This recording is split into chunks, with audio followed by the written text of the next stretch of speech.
The voyage started just like any other. The cargo ship SS Cotopaxi is making another journey to Havana, Cuba, to deliver coal. It's November 29, 1925. For Captain Meyer and his crew, leaving Charleston Port, South Carolina, it will be the last trip the ship ever makes. Its route ran through the Bermuda Triangle. 2 days into the trip, the Cotopaxi sent out a distress signal. It had got caught up in a strong tropical storm and turned over on its side. The wind was very strong and there was powerful lightning as well. Rain gradually filled the ship's hold. Then there was a bright white flash, and the ship disappeared without a trace. Later, its wreckage was found in the Gobi Desert, which is in a completely different part of the world. All 32 crew members, including the captain, were missing. Of course, the part about the Gobi Desert is fictional. For one of his movies, Steven Spielberg came up with the idea that the ship was moved there by aliens. Still, in real life, the ship was never found, and its crew really did disappear. It was officially declared missing a month afterward, and nobody could find the wreck. It seems like a classic case of mysterious things going on in the Bermuda Triangle. But most mysteries are solved sooner or later. In 2020, the Cotopaxi was found. A man named Michael Barnett had moved to Florida to study shipwrecks off the coast. One wreck in particular really caught his attention. It was much larger than the others, and the locals called it the Bear Wreck. It was about 40 miles from St. Augustine in northern Florida, but no one had ever managed to identify the rusty hull. So Michael started to do some detective work. He measured the size of the shipwreck and started working through all the information he could find. He researched hundreds of old newspapers, leafed through insurance records, and looked at artifacts found on the wreck.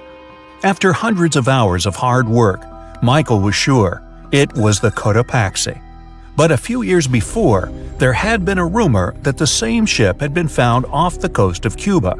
The Coast Guard found the wreck of a cargo ship about the same size that looked a lot like the one lost in 1925. Michael was sure they were wrong, so he teamed up with some science journalists and kept investigating.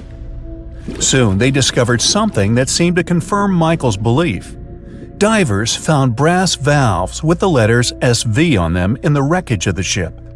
Michael suggested these initials referred to Scott Valve Manufacturing Company. The headquarters of this company was in Michigan, not far from where the Cotopaxi had been built. The company had probably supplied parts for the Cotopaxi. So the puzzle seemed to be solved. The Bear Wreck was really the missing cargo ship. But Michael still needed to work out why the ship had sunk. Did something mysterious really happen to the Cotopaxi in the Bermuda Triangle? Later, Michael found the testimony of the ship's carpenter among some old papers. The carpenter claimed that the hatches covering the coal on the ship had been in a terrible condition before it sank. Repair work on the covers wasn't finished before the crew got the order to sail to Cuba. So if the hatch covers were still broken during the trip, water could have easily gotten on board. This water probably flooded the hole during the tropical storm. This was the real reason why the Cotopaxi went down. There was really nothing mysterious about it. It was just a mistake made by ordinary people. But this is just one example out of dozens or even hundreds where ships and planes have gone missing in the Bermuda Triangle. We still can't explain some of these incidents. It seems like there really is something weird going on there. One of these strange events happened in 1948. A passenger jet was headed for Miami from San Juan, Puerto Rico. It disappeared in the same area as the Cotopaxi. The 32 people on board vanished without a trace. The weather was clear throughout the flight, but experts think that when the plane was about 50 miles from the coast, it could have been hit by a strong wind that knocked it off course. Years later, a similar plane was found in the area of the Bermuda Triangle, but because no one could work out the registration, it was impossible to say for sure if it was the same one. Something even stranger occurred not long before, in 1945. 5 planes went missing all at the same time. Some trainee pilots were practicing their navigation skills. But when they'd finished, it seems they couldn't find their way back home and disappeared. Many people assume they just ran out of fuel. This seems likely, but still, the circumstances were really strange. The trainees were being supervised by an experienced pilot who had 2,500 hours of flight time. He would never have let a group of newbie pilots get that far away from their base. Even now, people still debate what could have happened. Some insist the pilots ran into something supernatural out there in the Bermuda Triangle. But who knows? And here's another freaky thing that happened there which no expert has been able to explain: time travel. In 1970, Bruce Gernon was flying a plane from Andros Island to the Florida coast. When he was at 11,500 feet, a giant cloud appeared in front of him. It kept getting bigger and bigger, and he had no choice but to fly through it. As soon as he did, the plane was surrounded by darkness. It was as if the day had turned to night in a split second. Suddenly, Bruce began to see white flashes of light around him. They were so bright that they lit up the entire sky. But they weren't lightning bolts, although he couldn't really explain what they were. The plane continued through the strange cloud for almost a half an hour. Bruce noticed that the cloud changed shape during this time. The space around the plane turned into a tunnel. Then the tunnel started narrowing. Bruce became really tense as he tried to cope with the plane's controls. All his instruments and navigation equipment were going crazy, and the electronics stopped working. Then, a white light appeared at the end of the tunnel. Just like in the movies, the plane escaped the closing cloud tunnel at the very last second. Everything was fine, but now Bruce found himself in some white fog. He had no idea where he was. Then he managed to contact ground control. He was shocked when he learned that his plane was already in the airspace above Miami. It seemed that something impossible had happened. Bruce was meant to cover a distance of about 250 miles during the flight. This usually took 1.5 hours, but he had managed it in just 47 minutes, almost 2 times faster than normal. When Bruce landed, he went to check the amount of fuel left in the tank.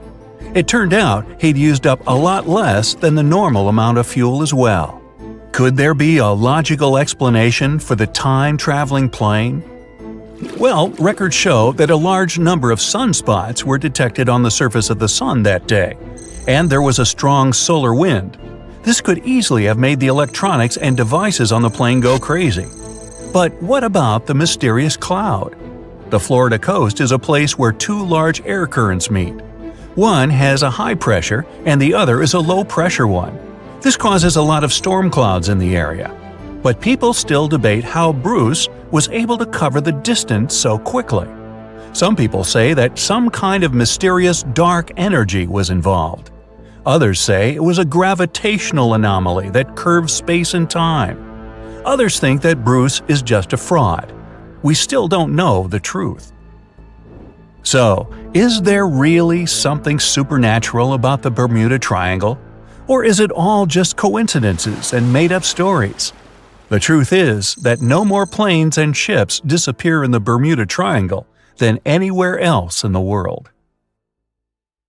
The moon shines brightly and illuminates the black water of the ocean. Thick fog descends on it in ominous silence. Then, it's suddenly broken by the creaking of wooden boards, followed by a rippling of the waves. Through the fog, you see the outline of an old, large ship. Its hull is rusty, and a strange cold is coming from it. But the most unsettling thing is that there's no one on the deck. The ship sails without a crew. No, this isn't a mythical Flying Dutchman, but a very real ghost ship. September 2nd, 2019. The British Royal Navy's ice patrol ship, called the HMS Protector, sails through the calm waters of the Atlantic Ocean. The time is 11 p.m. Some of the ship's crew are on deck, while others are sleeping in their cabins. The captain steers the ship and looks straight at the horizon. The sky is lit up by an orange twilight, and clouds float in the distance. Suddenly, against this beautiful landscape, one of the sailors notices the black silhouette of an unknown ship.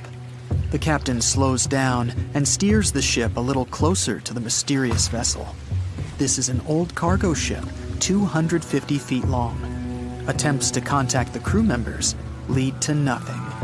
It seems the unknown boat is floating in the ocean by itself. There's no one on board, at least, no one alive. The deck of the ship creaks from rocking on the waves. The sun sinks below the horizon, and it gets dark. The ship looks terrifying. British sailors don't dare to climb on that strange deck. They take a photo, post it on the internet, and sail away. Many people on the internet will assume the sailors met a real ghost ship. 5 months later, we're in the village of Ballycotton in County Cork, Ireland. A local leaves the house early in the morning to go for a daily run. Music in his headphones, fresh cool air, and a scenic route are ideal conditions for a good workout. The jogger runs along the road on the coast of the Celtic Sea. There was a strong storm last night, and now the sea looks calm. The man runs along the top of a low cliff and notices a huge vessel. An old rusty cargo ship 250 feet long lies on the beach, right among the rocks. No people on board. It seems the ship has been here for ages, but the local is sure this vessel wasn't here yesterday. A little later, it turns out this is the same ship that the sailors from the HMS Protector saw 5 months ago, thousands of miles from this place. The cargo ship, called the Alta, was built in 1976. Nobody knows who used it all this time and for what purposes. It's only known that in 2017, the ship was purchased by a new owner and marked with the flag of Tanzania. It's important to say that almost all cargo ships are equipped with AIS, Automatic Identification System, which is needed to track ship movements in the ocean. Since 2015, something strange started happening with the Alta's AIS. The ship disappeared from the satellites, then reappeared again. Over the past few years, this ship had changed several names and flags. It's not surprising that its AIS shut off and turned on numerous times. It's said that some of those who disable AIS on their ships do so to hide outlaw activities. The ship's captain, whoever it was, clearly didn't want to show the Alta's movements. As AIS showed in 2017, the ship had sailed near Greek port cities. The Alta made 12 stops in 3 such cities in different parts of Greece. Then, the AIS signal disappeared, and 10 months later, the Alta reappeared near the northern coast of Africa, 1,200 miles from Greece. In September of 2018, the ship was sailing about 1,400 miles southeast of Bermuda, and at that time, the crew members started having problems. There were 10 people on board the Alta. On September 19th, the ship's engine failed right in the middle of the Atlantic Ocean. The nearest shore was very far away. The ship began to drift. As days passed, the crew couldn't fix the vessel. Food supplies were running low. The crew started to panic and tried to contact someone. The situation got worse as a strong hurricane was approaching the place where the ship broke down. Crew members contacted the U.S. Coast Guard. On October 2nd, a helicopter headed towards the ship. Food and water were unloaded on the Alta. This was enough for the crew to bide their time for several days. About a week later, a rescue boat sailed about 1,500 miles to reach the Alta and help the stranded sailors. Shortly before the start of the hurricane, American rescuers succeeded. The entire crew of the wrecked ship was taken to Puerto Rico. The Alta remained drifting in the ocean.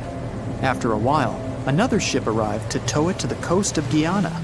Then, something went wrong, again. The ship was hijacked. Who did it and why remains a mystery to this day. But then, for some unknown reason, the thieves decided to abandon the ship and left it to drift in the ocean. For almost a year, the ship's location couldn't be tracked. Then, in September 2019, the vessel was found by the British Royal Navy. How the Alta was able to cover the distance across the Atlantic and wash up on the coast of Ireland is unknown. an investigation has been launched in Ireland. It's necessary to identify the owner of the vessel and find a responsible person to take on the task of towing it. But no one has since been found. Once, an unknown person called the Irish authorities and introduced themselves as the owner of the ship, but didn't provide any evidence. Several barrels of oil were found on board the Alta. To dismantle the ship, the Irish authorities will need to spend about 10 million euros. Local residents are annoyed by the wreck too. Corroding metal is bad for the environment, and kids have already snuck on board and posted a video on the internet from inside the abandoned ship. The further fate of the Alta remains unresolved. It's still lying there. That ship sailed in the ocean for just 2 years. Now imagine if some other managed to drift for 38. In all that time, no one could catch this ship, and people still seek it. That vessel is called the SS Baychimo. It was a merchant ship owned by a Canadian trading company. In 1931, the ship got stuck in ice off the coast of Alaska. A strong snowstorm began. The team waited a week for it to end, but the storm only intensified.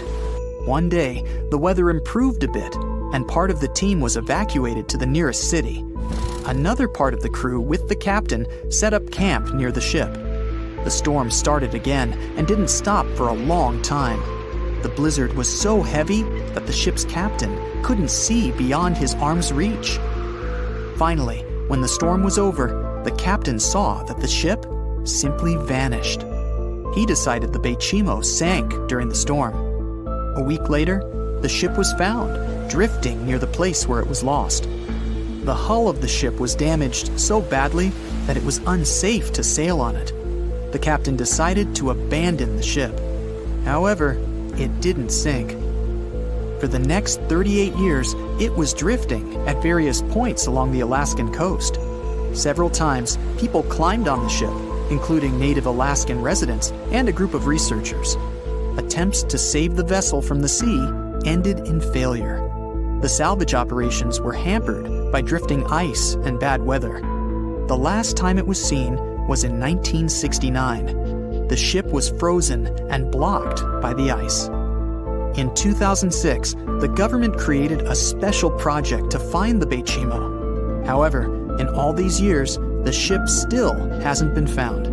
Its fate is unknown.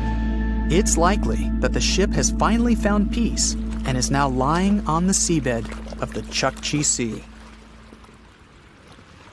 Far out in the open sea on a perfectly calm day, a dot appears on the horizon.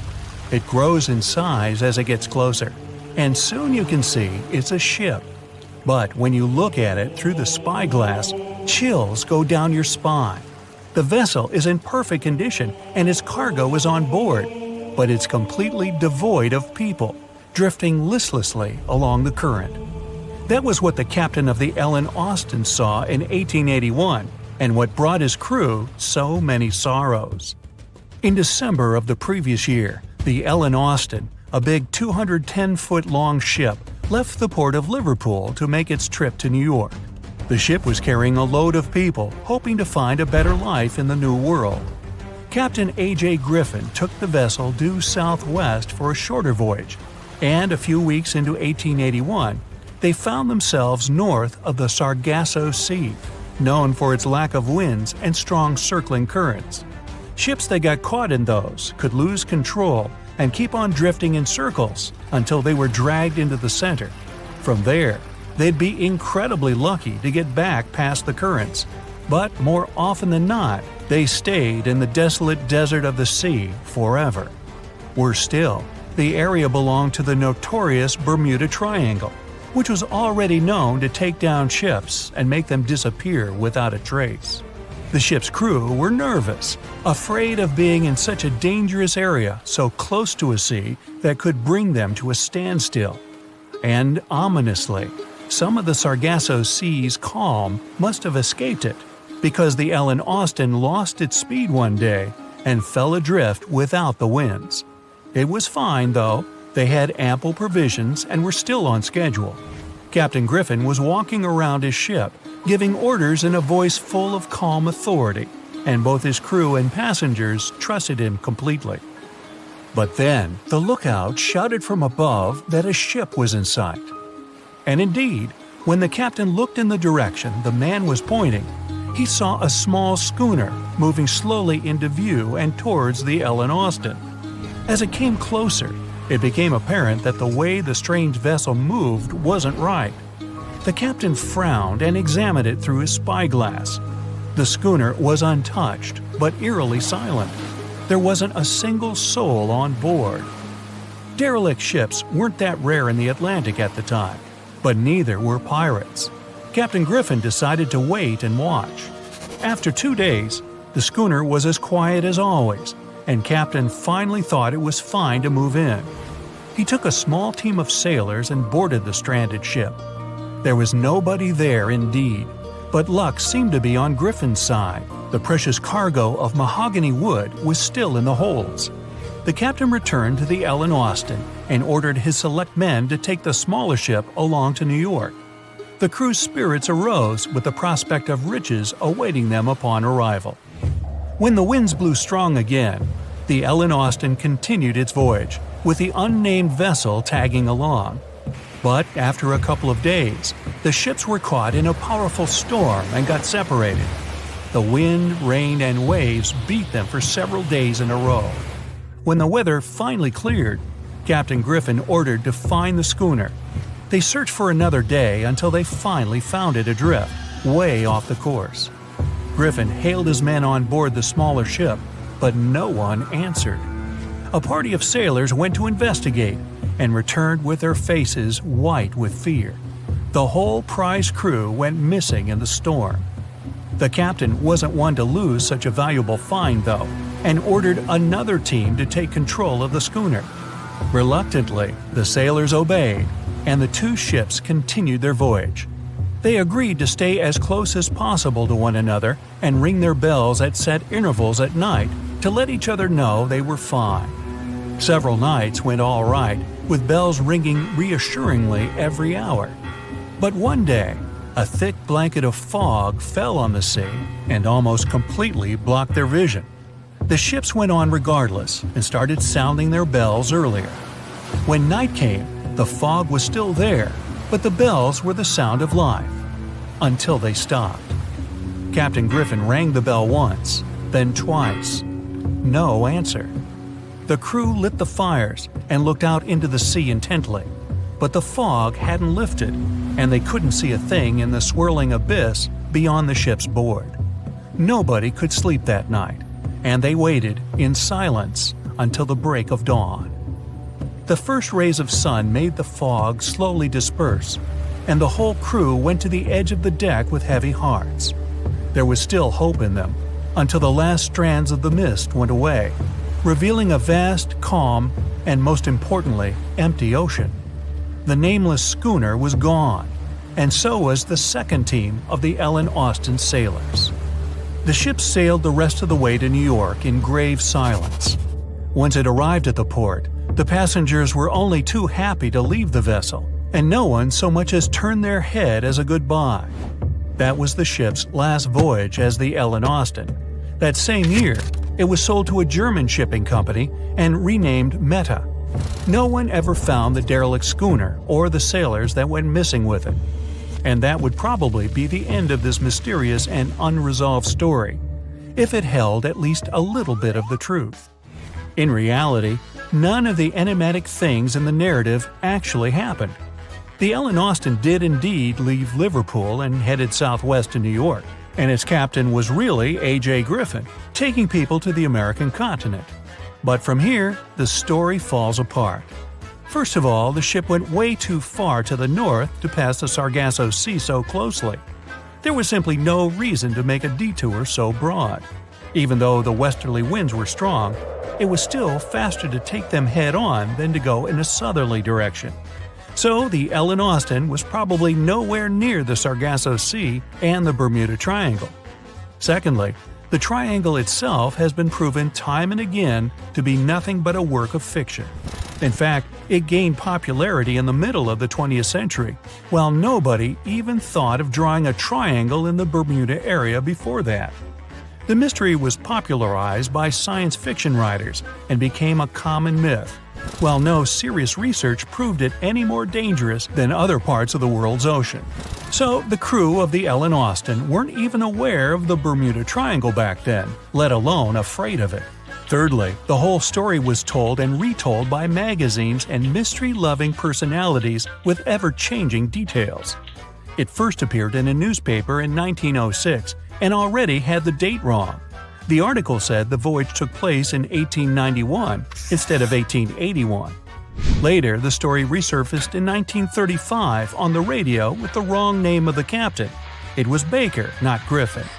The date was also off, saying the trip was taken in August 1881, when the Ellen Austin was already renamed Meta. The legend grew upon with other strange details, such as the ship's route from London to Newfoundland, which was never the case. But the final debunking came from the archives of Lloyd's of London, the marine insurance market that keeps all logs of trade and emigration ship routes. The documents there say that on February 1881, the Ellen Austin completed its cross-Atlantic voyage to New York without incident. Captain A.J. Griffin off-boarded the ship with all his crew hale and hearty and declared no loss of hands during the trip. The voyage took over 2 months because the ship had to fight strong westerly winds pushing it back towards Britain. The crew reported no strange encounters on the way, and the whole thing was as boring as could be.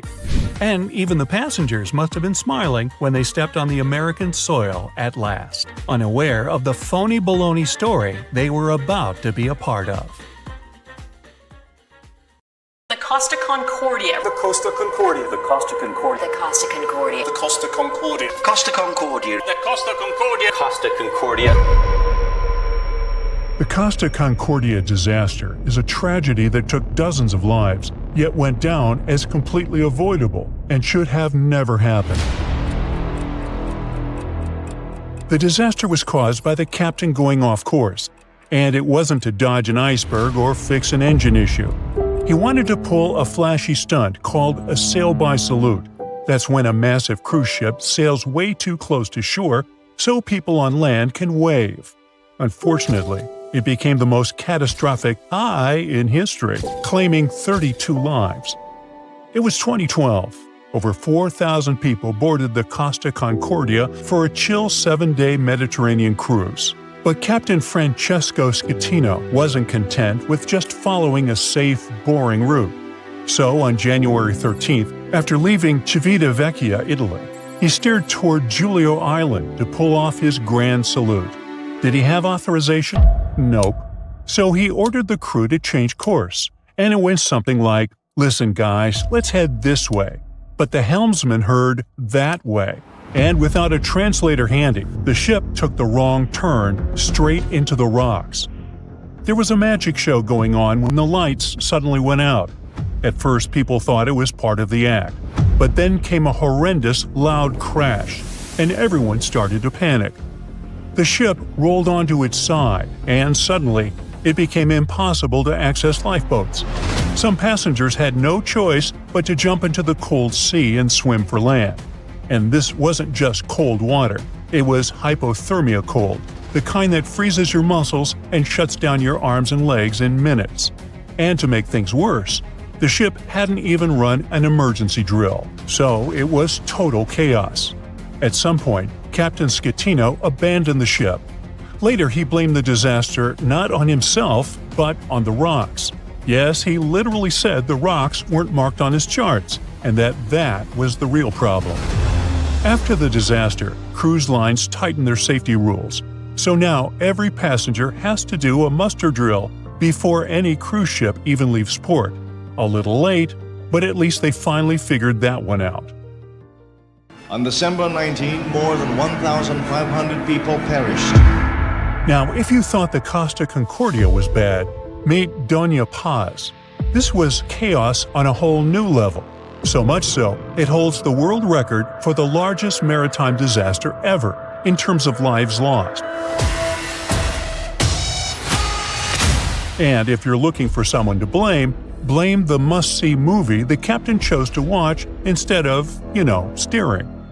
Officially, this passenger ferry could carry about 1,500 people, but somehow more than 4,000 ended up on board. It was basically a human sardine can on water. There weren't enough beds, so passengers slept in the hallways, on the decks, and sometimes 3 or 4 had to share one bunk. And to complete the disaster starter pack, rumor has it the ship didn't even have a working radio, and the life jackets were locked away. Oh, perfect. It was December 20th, 1987. The Dona Paz set off across the Tabla Strait in the Philippines. For hours, nothing seemed out of the ordinary. Then, at about 10:30 that night, the ferry slammed into an oil tanker, the MT Vector. The problem is that Vector was carrying over 1,000 tons of gasoline. Yep, gasoline. So you see where this is going, right? After the collision, flames quickly spread to both ships and across the water around them. The captain, meanwhile, was in his bedroom watching a movie, and most of the crew was busy partying, which means nobody with real experience was even monitoring the ship when it crashed. So, when chaos broke out, even the crew panicked. Now, remember that whole women and children first code from Titanic? Here it was more like every man for himself. There were no orders, no evacuation plan, no leadership. Passengers were trapped with literally nowhere to run. Some were forced to jump off the ship, only to land in flaming waters. Others didn't even have time to react. Out of more than 4,000 people on board, only 25 survived. What we learned from this disaster is that, yes, there is a limit to how many people you can fit onto one ship.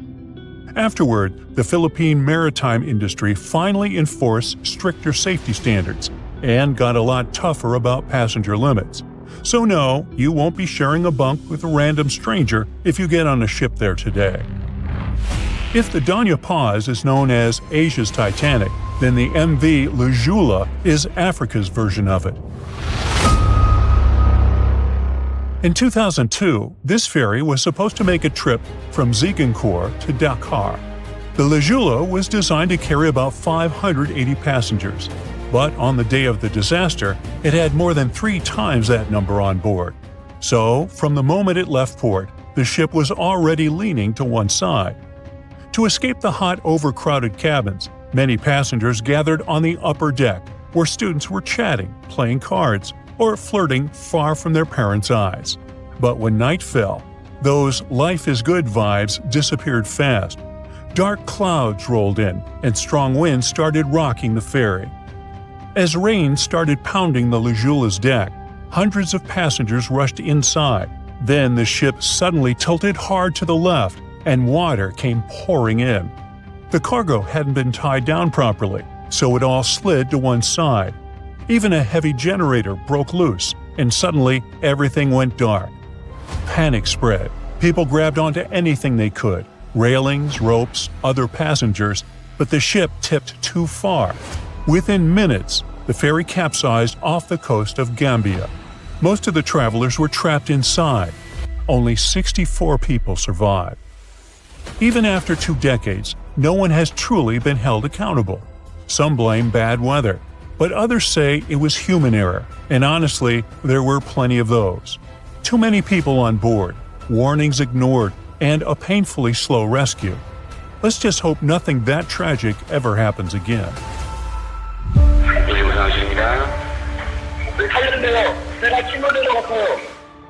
The last disaster on our list changed South Korea. We're talking about the MV Sewol. It was April 2014. A ferry carrying 476 people, mostly high school students, was supposed to be a fun trip to Jeju Island. You know, selfies, snacks, sea breeze. But instead, 304 people never made it home. Those who did survive were mostly rescued by random fishing boats and commercial ships nearby, because the official rescue team took about 30 minutes to show up. That's right, 30 minutes. And that delay was just one piece of a much bigger mess. This was a completely preventable disaster from the start. The trip started out fine. Then, around 8:48 in the morning, the Sewol made a sharp turn and suddenly started tilting. But how sharp does a turn have to be to tip a massive ship like that? I mean, it's not a kayak. So clearly, something was already off. Turns out the Sewol had been modified, like a DIY job gone wrong. The owners wanted more room for cargo and passengers, so they rebuilt the upper decks and boosted its capacity by over 100 people. Oh, and on that day, the cargo wasn't even properly tied down. So yeah, it was a disaster waiting to happen. When the ship tilted, all that extra cargo slid to one side, making it lean even more. Water rushed in, flooding passenger compartments. The ferry started sinking within minutes. The passengers panicked, but then they heard the instructions over the intercom. Everyone, stay where you are. Don't move. It's safer in your cabins. Well, it wasn't. While hundreds of students followed orders and waited for help, the captain and several crew members escaped. Yeah, they got off the ship while teenagers were still trapped inside. When rescue teams finally arrived, it was too late for most. The Sewol disaster shocked an entire nation, but it also brought people together. It sparked new laws, better training, and a promise that no ship would ever sail that recklessly again. It only takes a moment for a routine flight to turn into a gripping survival story. In a world where a wrong button or an unexpected gust of wind can lead to a disaster, adhering to safety rules is crucial for everyone. From buckling seatbelts to raising window shades during landing. We got all these rules learning from our mistakes. Stay tuned to find out more.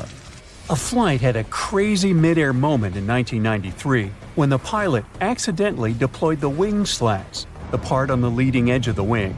Now, the weather was fine, passengers were relaxed, everyone was doing what they wanted. Suddenly, they felt an unexpected jolt. Instantly, the autopilot disengaged. The captain started wrestling with the controls. The plane became wonky, pitching and rolling dramatically, resulting in a rapid descent of 5,000 feet. The vibration threw the cabin into total chaos, with passengers screaming in fear. The slats were only to be used during takeoffs and landings, not in midair. It was China Eastern Airlines Flight 583, cruising over the Pacific on its way from Shanghai to Los Angeles. The pilot declared an emergency and directed the plane to an Air Force base in Alaska. Out of the 255 people on board, 60 ended up in a hospital, and sadly, 2 didn't make it. The pilot made some quick moves to stabilize the aircraft, but the injuries happened because folks weren't buckled in. They reckoned that the slats deployed because of the design of the control handle. The company was to blame for that. They produced it in such a way that the handle could accidentally get jiggled while cruising. Luckily, the crew was trained, and the airliner itself was fine, except for the messed-up cabin. The aftermath of this incident was costly, requiring about $1.5 million to repair the damage. When the plane started to lose altitude, overhead lockers burst open, and the safety video played 3 times for an eerie touch. Once the aircraft steadied, flight attendants jumped into action, providing first aid, leaving empty kits scattered in the cabin. It turned out that the poorly designed slat control handle had caused 11 similar incidents before.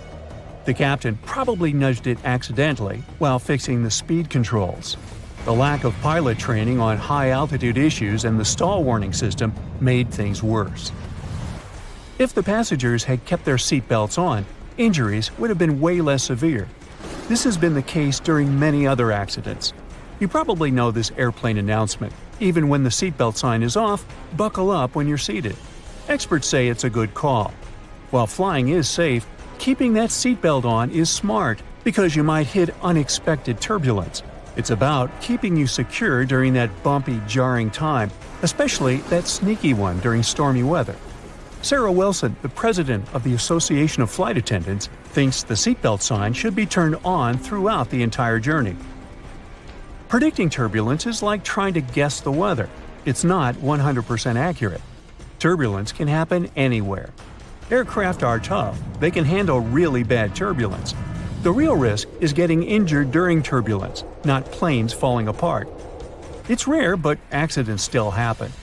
In a dramatic episode in 2016, a pilot pulled off a superhero move, saving 439 lives. He was getting ready for takeoff in Shanghai. All of a sudden, another plane showed up on the runway in front of him. Reacting with lightning-fast speed, the pilot swiftly elevated his plane, narrowly avoiding a disaster. The pilot was awarded $360,000 for his remarkable skills. He missed the other plane by less than 67 feet, about the length of a semi-trailer truck. It turned out that the air traffic controllers and the landing crew had mixed things up. 2 controllers lost their licenses, and 13 others got in trouble. They say this incident was like a throwback to the Tenerife airport collision in 1977. Back then, 2 jumbo aircraft collided on a foggy runway. They didn't get lucky that time. The incident was a total disaster. Certain accidents in aviation history prevented others. With each crash, something crucial is upgraded. In 1956, 2 planes collided over the Grand Canyon, resulting in the tragic loss of 128 lives on board. This accident kick-started a $250 million air traffic control system enhancement. The Federal Aviation Agency also appeared in 1958 to keep an eye on air safety. Then in 1986, a private plane accidentally entered the Los Angeles control area, colliding with another aircraft. This tragedy took 86 people's lives. In response, collision avoidance systems were introduced. In 1978, United Flight 173 faced a landing gear problem. This led to a crash that claimed 10 lives. This incident triggered a transformation in cockpit training, introducing cockpit resource management. This management method shifted away from the traditional captain-centric approach to emphasizing teamwork and communication among the crew. Another upgrade was about averting in-flight emergencies. In 1983, Air Canada Flight 797 had smoke in the rear lavatory, which led to an accident that took 23 lives. The FAA responded by requiring smoke detectors and automatic fire extinguishers in aircraft lavatories. Post-1998, planes got retrofitted with fire-blocking seat cushions and floor lighting, with newer ones adopting flame-resistant materials. Winds can be dangerous in certain circumstances. The crash of Delta Flight 191 in 1985 brought attention to the dangers of wind shear. Research efforts by NASA and the FAA led to the development of forward-looking radar wind shear detectors. By the mid-90s, these became standard on airliners. The number of wind shear-related accidents has reduced significantly since then. In 1985, United Airlines Flight 232 faced a nightmare when the DC-10's engine failure left it virtually uncontrollable. Pilot Alfred Haynes landed the plane at a nearby airport, but the subsequent fire was terrifying. 185 passengers survived the catastrophe. The root cause of the incident was a crack in the fan disc, which occurred during the manufacturing of the titanium alloy. This incident prompted the FAA to modify the hydraulic system, implement redundant safety systems in future aircraft, and revolutionize engine inspection protocols.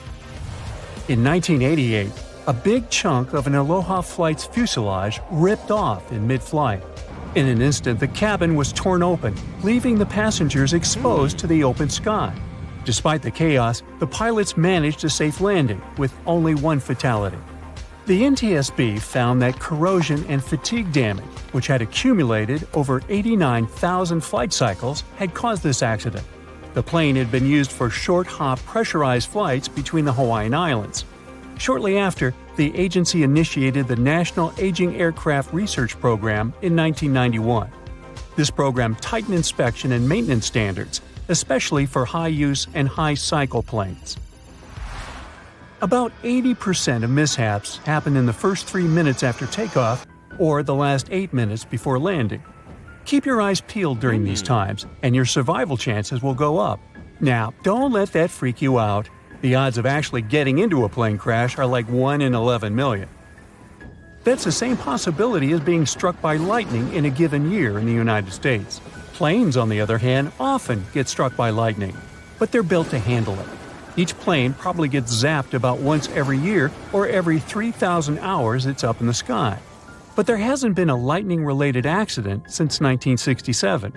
Engineers have ensured that when a plane gets hit, the lightning just zips right through it and out, without really messing up anything inside.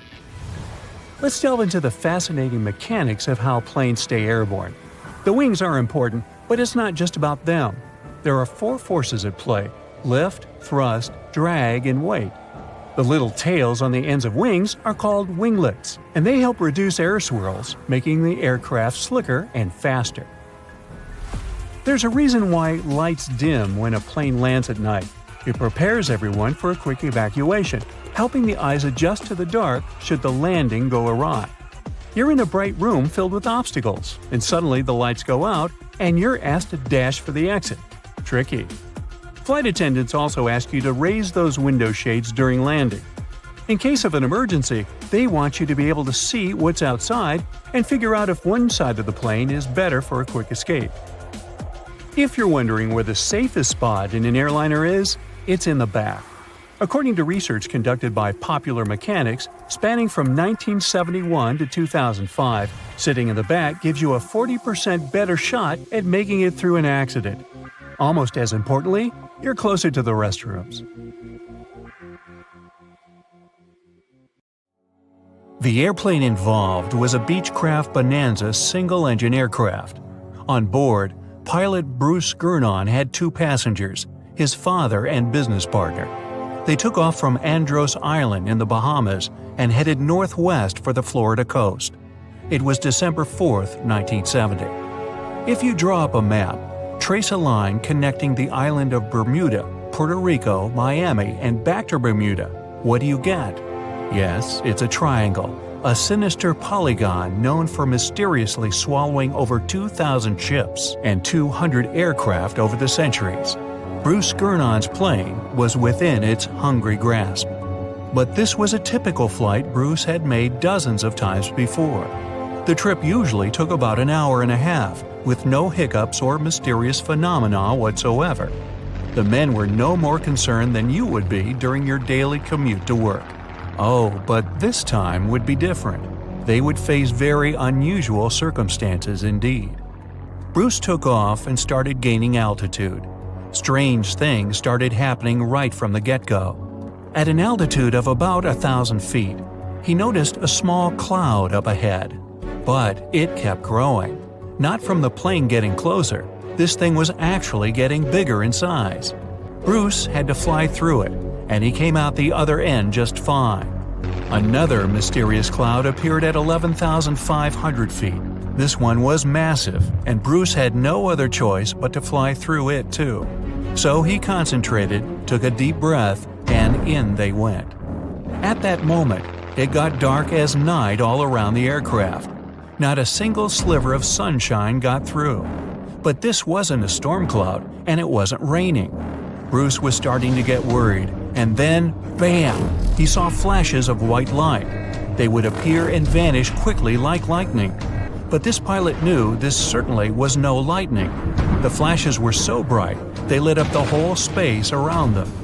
Bruce kept flying for another 30 minutes when he realized this was the same cloud he had gone through earlier when he started to climb. But now the cloud was cylindrical, and the plane was flying through its center. It was about 1 mile wide and seemed endless. Bruce thought he could never get out of that trap. But a minute later, he saw light at the end of the tunnel. He kept that yoke straight ahead. He was almost out of this nightmare. But all of a sudden, unexplainable things started happening again. The walls of the cloud tunnel began to narrow. They were closing in on the plane. The navigational instruments started wigging out. The compass was spinning by itself counterclockwise. The electronic instruments were all malfunctioning. It was like the plane was being operated by something else, or it was moving inside some kind of current. All of Bruce's attempts to take control were to no avail. He kept flying through that tunnel, bound and determined to get out of this thing and live to tell the tale. The walls kept narrowing, smaller and smaller, wrapping like a vortex. Bruce was running out of time. He had to get out of this place fast. The next 20 seconds were the most intense of his life. But then, he burst out of this foggy trap. As Bruce described later, he felt weightless for 5 seconds as his plane left the tunnel. The clouds dispersed, and now the aircraft was in a grayish haze. the men let out a big sigh of relief. He immediately grabbed the radio and contacted ground control. Bruce wanted them to determine his location, but when the dispatcher looked at the green screen, his face became contorted with confusion. Bruce's plane wasn't on the radar. It was as if the thing was invisible. But then the dispatcher said the aircraft was already in Miami airspace. Bruce was utterly shocked by this information. It just couldn't be true. The distance the Beechcraft was supposed to cover was about 250 miles. Remember, the whole trip usually took around 90 minutes. But this time, it took just 47 minutes to get to the destination. This model of aircraft can only cruise at about 180 miles per hour. Do the math, and anyone would understand that this was physically impossible. The dispatcher must have made a mistake. But when the clouds parted, Bruce saw that he really was over Miami. The plane landed safely, and it was time to try and solve this mystery. So what happened on that flight? Bruce checked the remaining fuel and his watch. After a short calculation, he was only more confused. The plane hadn't gone through the amount of fuel it should have. Bruce couldn't have been wrong. He was a very experienced pilot. By his early 20s, he already had 600 hours of flight under his belt, and he was all too familiar with this airspace he'd flown countless times. All the evidence in hand seemed to indicate that Bruce's plane just skipped over almost half the entire distance. The man thought about this bizarre occurrence for a long time. He even consulted with professors and experts, but none of them could give an exact answer to what happened that day. So he came up with his own theory and even wrote a book about it. Bruce thought it all came down to this electric fog with white flashes. Others, however, theorized that dark energy was responsible for this time leap. Yes, that same dark energy responsible for the expansion of the universe. This energy could have curved time-space like a black hole, forming this strange tunnel. Bruce accidentally hit it, but he was lucky to get out of there. That's how he got into Miami airspace so fast. But dark energy is just a theory attempting to explain the unexplainable. To this day, there is no real answer for how Bruce was able to travel that distance in such a short time. But some details still can be explained. Archive records show that 84 sunspots were recorded that day, as well as a huge solar wind moving almost 440 miles per second. This would cause disturbances in the Earth's magnetosphere that could throw off the plane's instruments and radars. So Bruce's version that he was in an electronic fog could be right. And about these weird clouds. The thing is, they're pretty commonplace things in this area. Zones with low and high pressure are constantly colliding there. The result? Storm clouds. Perhaps that cloud growing before Bruce's eyes was simply two massive air currents crashing into each other. But so far, no one has been able to explain how the plane got to Miami so fast.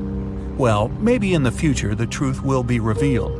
In the meantime, it remains another mysterious riddle of the Bermuda Triangle.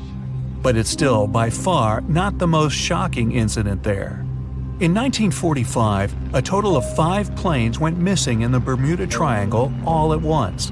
On December 5th, some Navy student pilots were training in the area. The day's lesson? Navigation. Ironically enough, they couldn't find their way back to the base and got lost. Many people assume they ran out of fuel.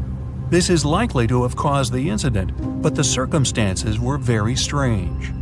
The students were under the supervision of an experienced lieutenant who had 2,500 flight hours. He would never let a bunch of newbies go so far that they'd get lost. The incident was called Flight 19. Even now, there's a debate about how it could have happened. 3 years later, a passenger jet headed to Miami from Puerto Rico disappeared in the same area. There were 29 passengers and 3 crew members on board. The weather was clear throughout the flight. But experts believe that when the plane was about 50 miles off the coast of Miami, it could have been hit by a strong wind that knocked it off course. Years later, divers found a similar-looking plane in the waters. But since it was lacking certain details and registrations, no one could confirm that it was the missing Miami-bound aircraft. The next month, in January 1948, another plane went missing in Bermuda. 25 passengers and 6 crew members just vanished somewhere between Azores and Bermuda. The mystery of this plane's disappearance, along with countless others, remains unsolved. At the beginning of the 20th century, somewhere off the coast of West Africa, a German steamship was leaving the port. Suddenly, the weather got worse, and the vessel entered a thick fog. The sailors ran aground on a sandbank close to the shore. Luckily, no one was hurt, and they were even able to save their precious cargo. But the ship was stuck in the sand for good. And it was not alone there. Nearly the entire length of the western coast of Namibia is called Skeleton Coast. If the name sounds scary, that's because it is. This 976-mile-long beach line is among the most dangerous places on Earth. The local Bushman tribes believe that their supreme deity made this land when it was angry. The Portuguese were the first Europeans to set foot in Namibia in the 15th century. And yep, they didn't like Skeleton Coast either. Portuguese explorers thought this land presented the gates to the underworld. This is the place where the Namib Desert meets the Atlantic Ocean. It might be dangerous, but it's actually beautiful. Plus, it's a UNESCO World Heritage Site. If Skeleton Coast had a PR manager, they would quit on the first day on the job. The area is not exactly tourist-friendly because of its geography and history. Beneath the sand and the waves, there is a secret ocean currently lurking for unsuspecting sailors. It's called Benguela Current. It flows towards the north along the coast of southern Africa. This part of the Atlantic is rich in marine life, but the current's land neighbor isn't that happy with the deal. This arid climate created the Namib Desert, one of the driest regions on Earth. And that marine life I just mentioned? It's sharks. 11 species of them to be exact. And yes, the great white decides to pop by once in a while. So far, we've got a desert landscape, strong currents, and sharks. Not a place for a beachside resort, definitely. But if someone ends up on Skeleton Coast, will they know they're in danger? Don't worry, they will. The beach is littered with wrecks of all sizes and shapes. If you remember that German ship I mentioned in the very beginning, its massive and rusted stern is now sticking out from the desert sand. There are some 500 wrecks in total scattered along the coast, and it's a mixed crowd, from Portuguese galleons centuries old to ships that ran ashore here in the 21st century. A modern fishing ship called Zela India managed to slip from its tow rope in 2008 and ended up on Skeleton Coast. Okay, it didn't escape on its own, it had some help from the elements. But it's better to be a tourist attraction on a beach than to be broken up for scrap. That's where the trawler was originally going, poor thing. Skeleton Coast's most famous inhabitant, to call it such a place, is the wreck of the Dunedin Star. The British cargo liner ran aground here in 1942. The massive rescue operation that followed reveals why it's so dangerous for sailors to end up here. The rescuers managed to save all of the crew and passengers, but at a heavy price. An aircraft and a tugboat were lost in the process. It took the last of the rescuers a full 2 months to return home to Cape Town. Why, you might wonder? One look at the map of the region reveals the reason. It's an endless sea of yellow, which is the sand. There are so few roads here, so Skeleton Coast is hard to reach by land. There are also legal obstacles. You need a special permit to drive into the area. But the skeletons in the name of the area don't only refer to ships, they also stand for animal bones. Most of these belong to whales and seals. Many animals have adapted to the area, so lions and hyenas roam the coastline in search of a meal. Yeah, now there are hungry lions as well, as if those sharks weren't enough. Other animals with a temporary residence on Skeleton Coast include elephants, cheetahs, leopards, and giraffes. In 1971, the Namibian authorities established a national park here, but except for surfers, after an adrenaline rush, they don't get many visitors. You can understand why. The Namib Desert is the oldest desert in the world, and it's not very tourist-friendly either. Those who travel to the region should pack sunscreen and a warm winter jacket. A weird combo, right? Well, not so much when you think that during the day, temperatures soar over 110 degrees Fahrenheit. At night, the air temperature drops below freezing. What a climate roller coaster! And that's not the final danger. Yep, there's more. Remember how that German ship got lost in thick fog? Yeah, it wasn't a one-off event. Because of the region's climate, fog shows up frequently. Sailors should cover their ears now, but this fog is actually good for wildlife. This is their only source of water in the Namib Desert. Reptiles and mammals have adapted to the harsh climate. They use as little water as possible.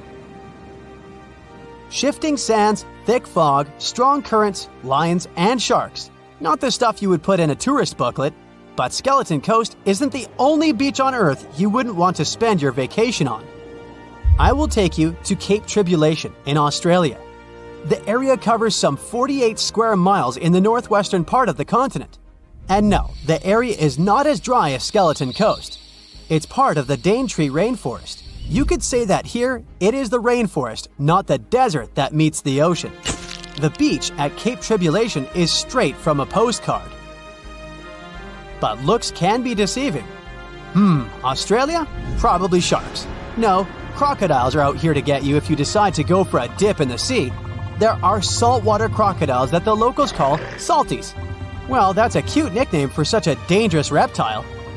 And it's not just them. The wildlife seems to have a beef with visitors.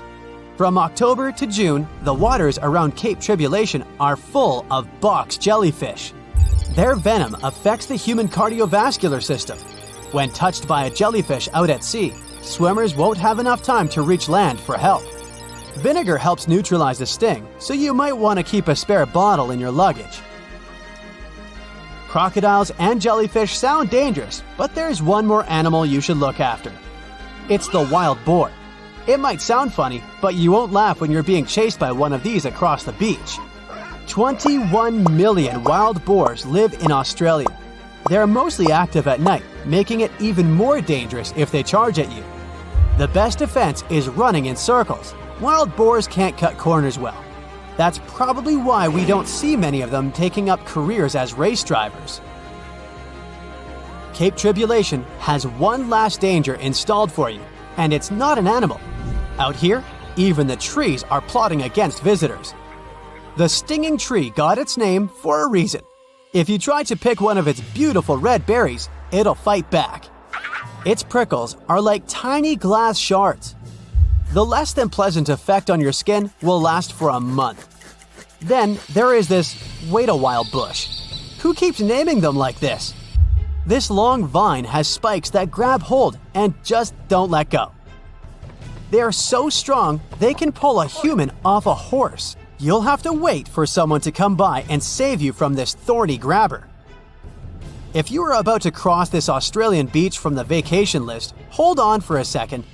Tourism is booming here. The local authorities have restricted access to all of the danger zones. Visitors go swimming in dreamy water holes that are surrounded by lush vegetation. There are even ropes to swing from. Now, that's a beach you can finally relax on.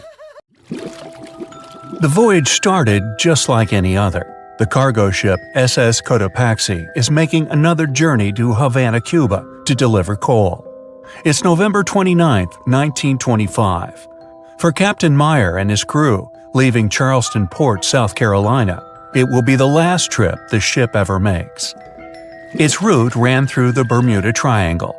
2 days into the trip, the Cotopaxi sent out a distress signal. It had got caught up in a strong tropical storm and turned over on its side.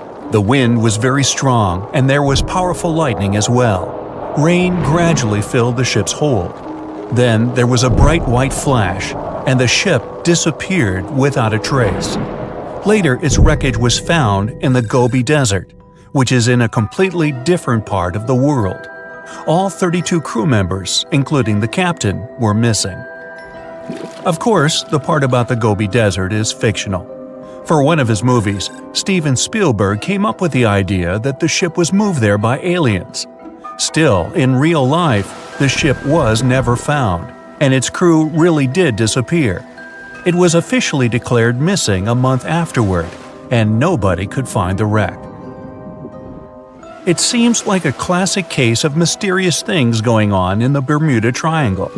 But most mysteries are solved sooner or later. In 2020, the Cotopaxi was found. A man named Michael Barnett had moved to Florida to study shipwrecks off the coast. One wreck in particular really caught his attention. It was much larger than the others, and the locals called it the Bear Wreck. It was about 40 miles from St. Augustine in northern Florida, but no one had ever managed to identify the rusty hull. So Michael started to do some detective work. He measured the size of the shipwreck and started working through all the information he could find. He researched hundreds of old newspapers, leafed through insurance records, and looked at artifacts found on the wreck. After hundreds of hours of hard work, Michael was sure it was the Cotopaxi. But a few years before, there had been a rumor that the same ship had been found off the coast of Cuba. The Coast Guard found the wreck of a cargo ship about the same size that looked a lot like the one lost in 1925.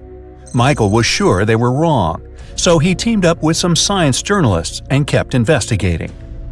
Soon they discovered something that seemed to confirm Michael's belief. Divers found brass valves with the letters SV on them in the wreckage of the ship. Michael suggested these initials referred to Scott Valve Manufacturing Company. The headquarters of this company was in Michigan, not far from where the Cotopaxi had been built. The company had probably supplied parts for the Cotopaxi. So the puzzle seemed to be solved. The Bear Wreck was really the missing cargo ship. But Michael still needed to work out why the ship had sunk. Did something mysterious really happen to the Cotopaxi in the Bermuda Triangle? Later, Michael found the testimony of the ship's carpenter among some old papers. The carpenter claimed that the hatches covering the coal on the ship had been in a terrible condition before it sank. Repair work on the covers wasn't finished before the crew got the order to sail to Cuba. So if the hatch covers were still broken during the trip, water could have easily gotten on board. This water probably flooded the hold during the tropical storm. This was the real reason why the Cotopaxi went down. There was really nothing mysterious about it. It was just a mistake made by ordinary people. But this is just one example out of dozens or even hundreds where ships and planes have gone missing in the Bermuda Triangle. We still can't explain some of these incidents. It seems like there really is something weird going on there. One of these strange events happened in 1948. A passenger jet was headed for Miami from San Juan, Puerto Rico. It disappeared in the same area as the Cotopaxi. The 32 people on board vanished without a trace. The weather was clear throughout the flight, but experts think that when the plane was about 50 miles from the coast, it could have been hit by a strong wind that knocked it off course. Years later, a similar plane was found in the area of the Bermuda Triangle, but because no one could work out the registration, it was impossible to say for sure if it was the same one. Something even stranger occurred not long before, in 1945. 5 planes went missing all at the same time. Some trainee pilots were practicing their navigation skills, but when they'd finished, it seems they couldn't find their way back home and disappeared. Many people assume they just ran out of fuel. This seems likely, but still, the circumstances were really strange. The trainees were being supervised by an experienced pilot who had 2,500 hours of flight time. He would never have let a group of newbie pilots get that far away from their base. Even now, people still debate what could have happened. Some insist the pilots ran into something supernatural out there in the Bermuda Triangle. But who knows?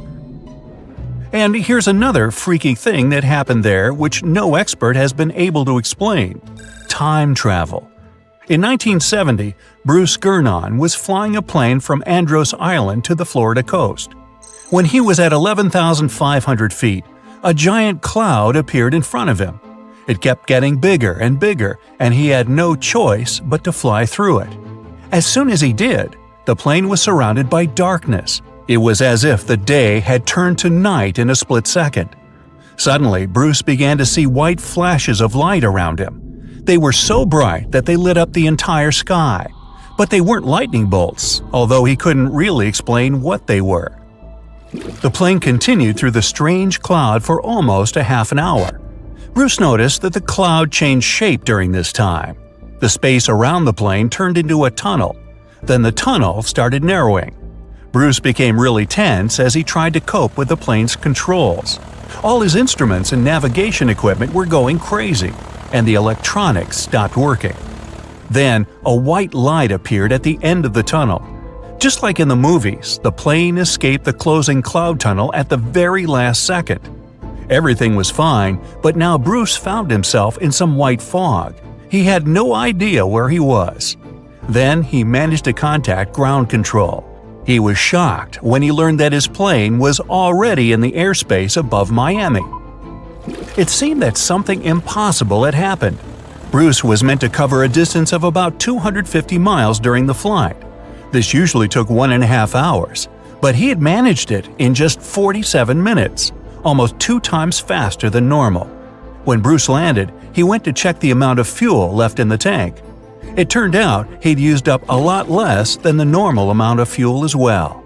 Could there be a logical explanation for the time-traveling plane? Well, records show that a large number of sunspots were detected on the surface of the sun that day, and there was a strong solar wind. This could easily have made the electronics and devices on the plane go crazy. But what about the mysterious cloud? The Florida coast is a place where 2 large air currents meet. One has a high pressure and the other is a low pressure one. This causes a lot of storm clouds in the area. But people still debate how Bruce was able to cover the distance so quickly. Some people say that some kind of mysterious dark energy was involved. Others say it was a gravitational anomaly that curves space and time. Others think that Bruce is just a fraud. We still don't know the truth. So, is there really something supernatural about the Bermuda Triangle? Or is it all just coincidences and made-up stories? The truth is that no more planes and ships disappear in the Bermuda Triangle than anywhere else in the world. Nearly 140 years ago, some fishermen pulled pieces of a ship from Lake Michigan. But where was the rest of it? From that moment on, hunters spent years searching for the ghost ship. By the 1970s, the hunt reached a new level. One with a $1,000 reward offered to anyone who could find it. Still, nothing. It was as if the vessel had simply vanished into thin air. That is, until now. Researchers have finally found the shipwreck off the coast of Bailey's Harbor, Wisconsin. The ship called the FJ King disappeared back in 1886. At that time, this 140-foot-long vessel had a very important job: transporting grain. Now you might think, grain? Really? That's it? Okay, sure, it's not like the ship was loaded with tons of gold or jewels. But we have to see the bigger picture. At that time, Wisconsin was known as America's breadbasket. The state produced huge amounts of food, especially wheat. In fact, about 1/6 of the nation's wheat was being harvested there. Farming was booming, and that of course meant big money.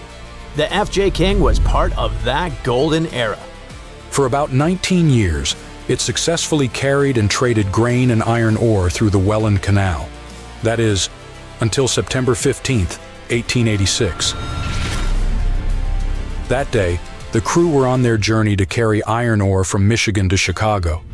It was supposed to be just another routine trip, but they were caught in a powerful storm. The conditions were brutal, with waves nearly 10 feet high. The crew fought desperately to get the water out and keep the ship afloat, but the waves were too strong. They kept coming, one after another.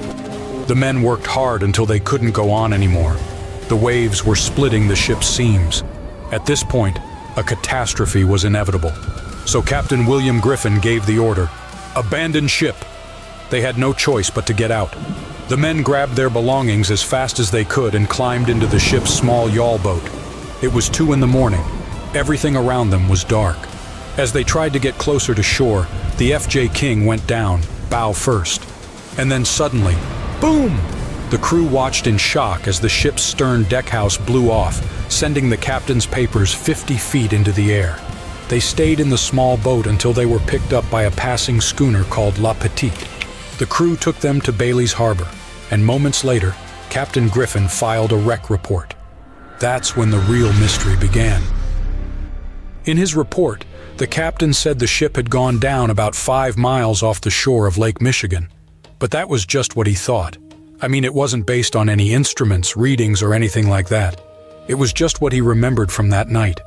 A week later, though, a local lighthouse keeper spotted the masts of a schooner sticking out of the water, much closer to shore. He reported it to a nearby newspaper, and that's when people really started asking questions. Could that be the FJ King? Even though they had a solid lead, it didn't take them anywhere. No one could find the boat. Days passed, then months, then years, until 2025. That's when an investigator named Brendan Baylod decided enough was enough. He gathered a team of about 20 scientists and historians to finally track down this historic shipwreck. They dug through hundreds of original documents about the ship and the day it went down, piecing together clues and narrowing down the area where it might be. Many experts were like, "Man, just let it go."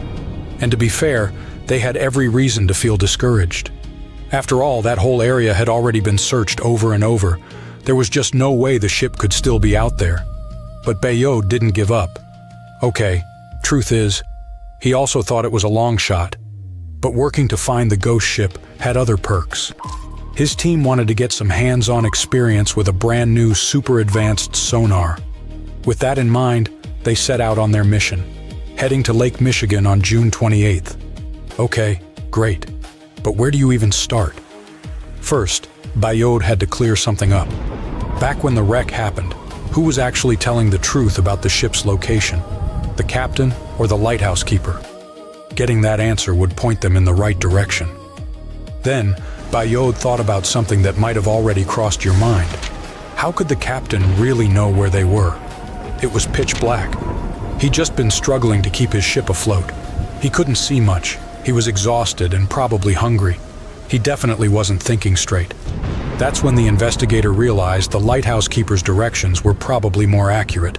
Thankfully, he found the newspaper article from 1886.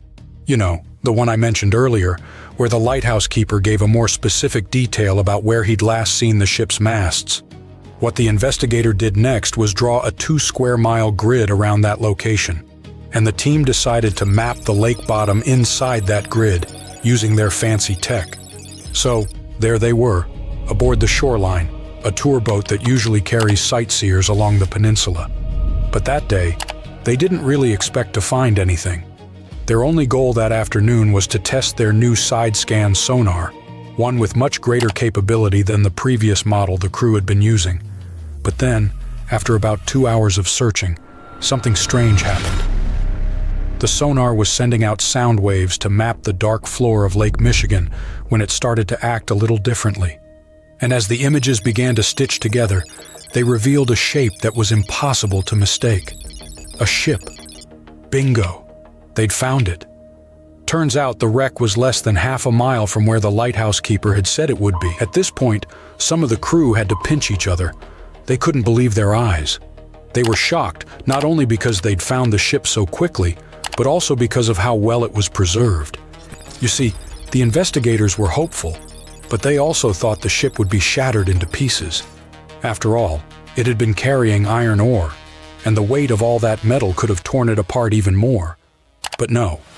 To everyone's surprise, the hull was almost completely intact. Sure, the front right side was crushed, but the rest of it was pretty much there. The investigators even found the crew's belongings and kitchenware scattered across the lake bottom. Once they got over the shock, they called in archaeologists to examine the site and create a 3-dimensional model of the wreck.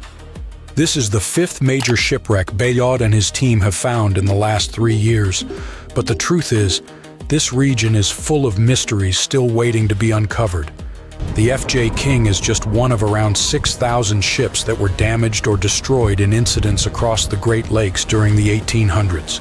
And it's estimated that hundreds of these wrecks still remain hidden at the bottom of Lake Superior, Michigan, Huron, Erie, and Ontario. Thankfully, discoveries like this one could become more and more common. In fact, more shipwrecks are being found today than at any other time in history. Advances in technology have made scanning the lake floor less expensive and more accessible, not just for professionals, but for amateurs too.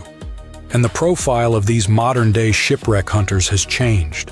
Now, they're more often searching for wrecks for their historical value, not just to find treasure. Another project that could help uncover even more wrecks in the Great Lakes is called Lakebed 2030. It could change everything, as its goal is to map the entire lake floor. And right now, only about 15% has been explored. That means the Great Lakes might still be hiding their biggest secrets, and that, at the very least, is super exciting. This video's kinda serious. You won't find any jokes or memes here.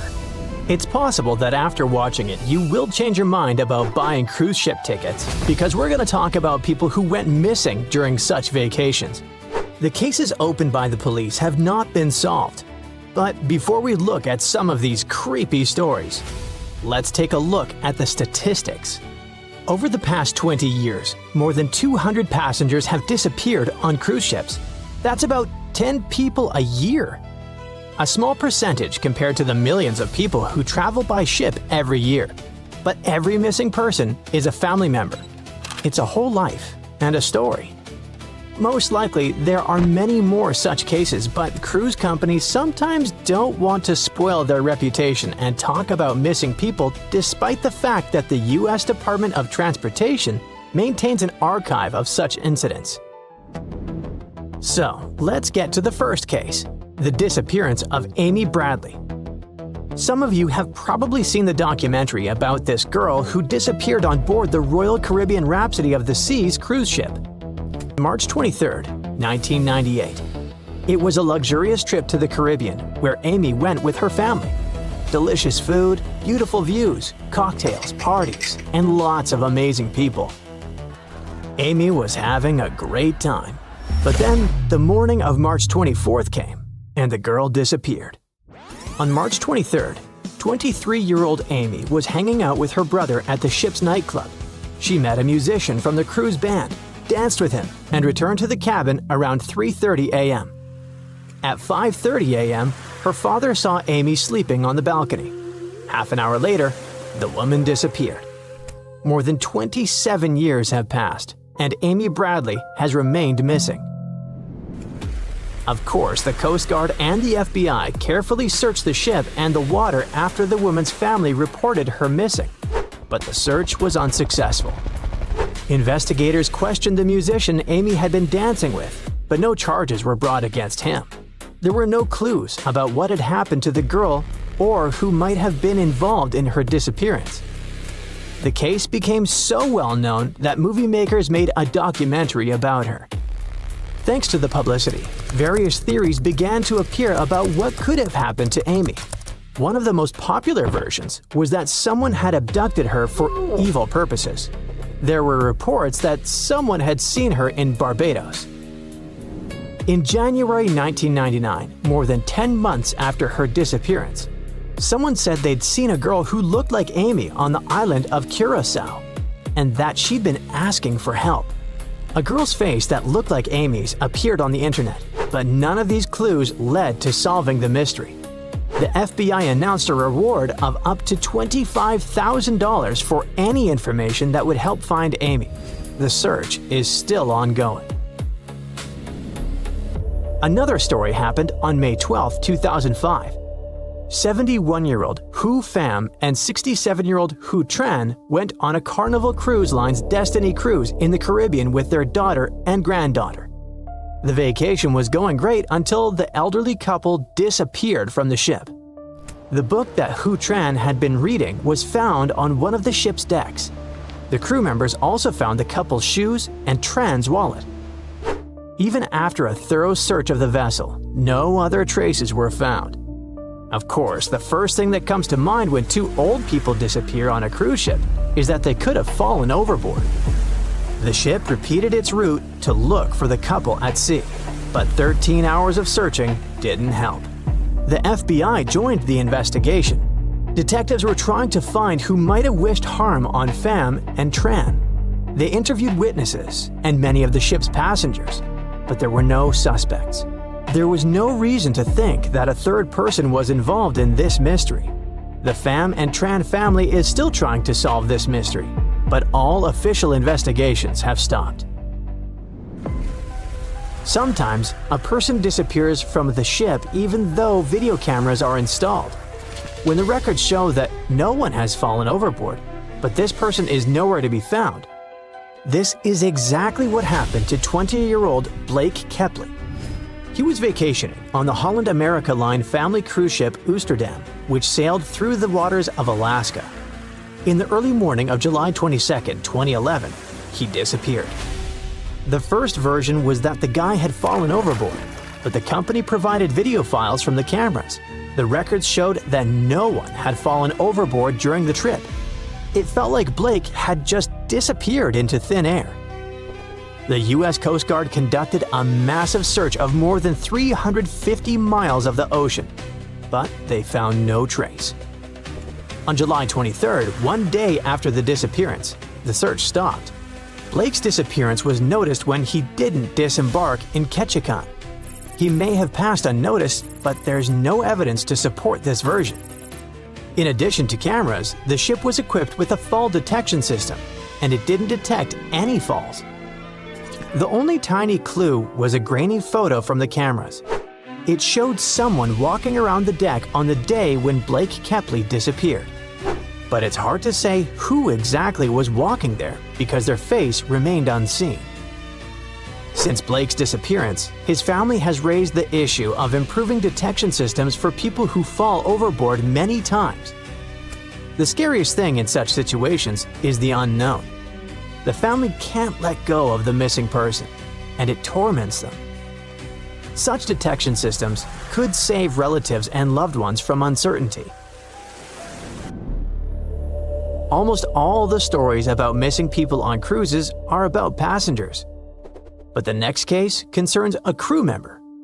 24-year-old Rebecca Corium worked on board the Disney Wonderliner as a youth activity coordinator. At 5:45 a.m. on March 22, 2011, upset Rebecca was talking on the phone in the crew lounge. She was captured on a video camera, and it was the last time Rebecca was seen alive. The crew conducted an inspection of the ship and the surrounding waters off the Pacific coast of Mexico, but the girl was never found. But the most mysterious thing about this story is that a few weeks after the disappearance, someone used Rebecca's credit card, but it's still unclear who did it. Many years have passed since the disappearance of this girl, and of course, during this time, there were theories about what had happened. The ship's captain suggested that Rebecca had been washed overboard by a large wave when she had been near the pool, but the woman's family rejected this idea. Others said that someone had wanted to harm her, but there's no confirmation of this version. Angelo Faliva worked as the first chef in the kitchen of the Coral Princess liner. On November 25, 2009, according to eyewitnesses, Angelo had a conflict with one of the employees. At about 8:15 p.m., Angelo was talking to two passengers in the dining room and then returned to the kitchen. Then someone saw him enter an elevator going down to the lower decks, which were open only to the liner's employees. No one has ever seen Angelo Faliva since. The situation is complicated by the fact that there were no cameras in the employees' areas. There were no cameras in the restaurants either, so there were no clues about what had happened to this man.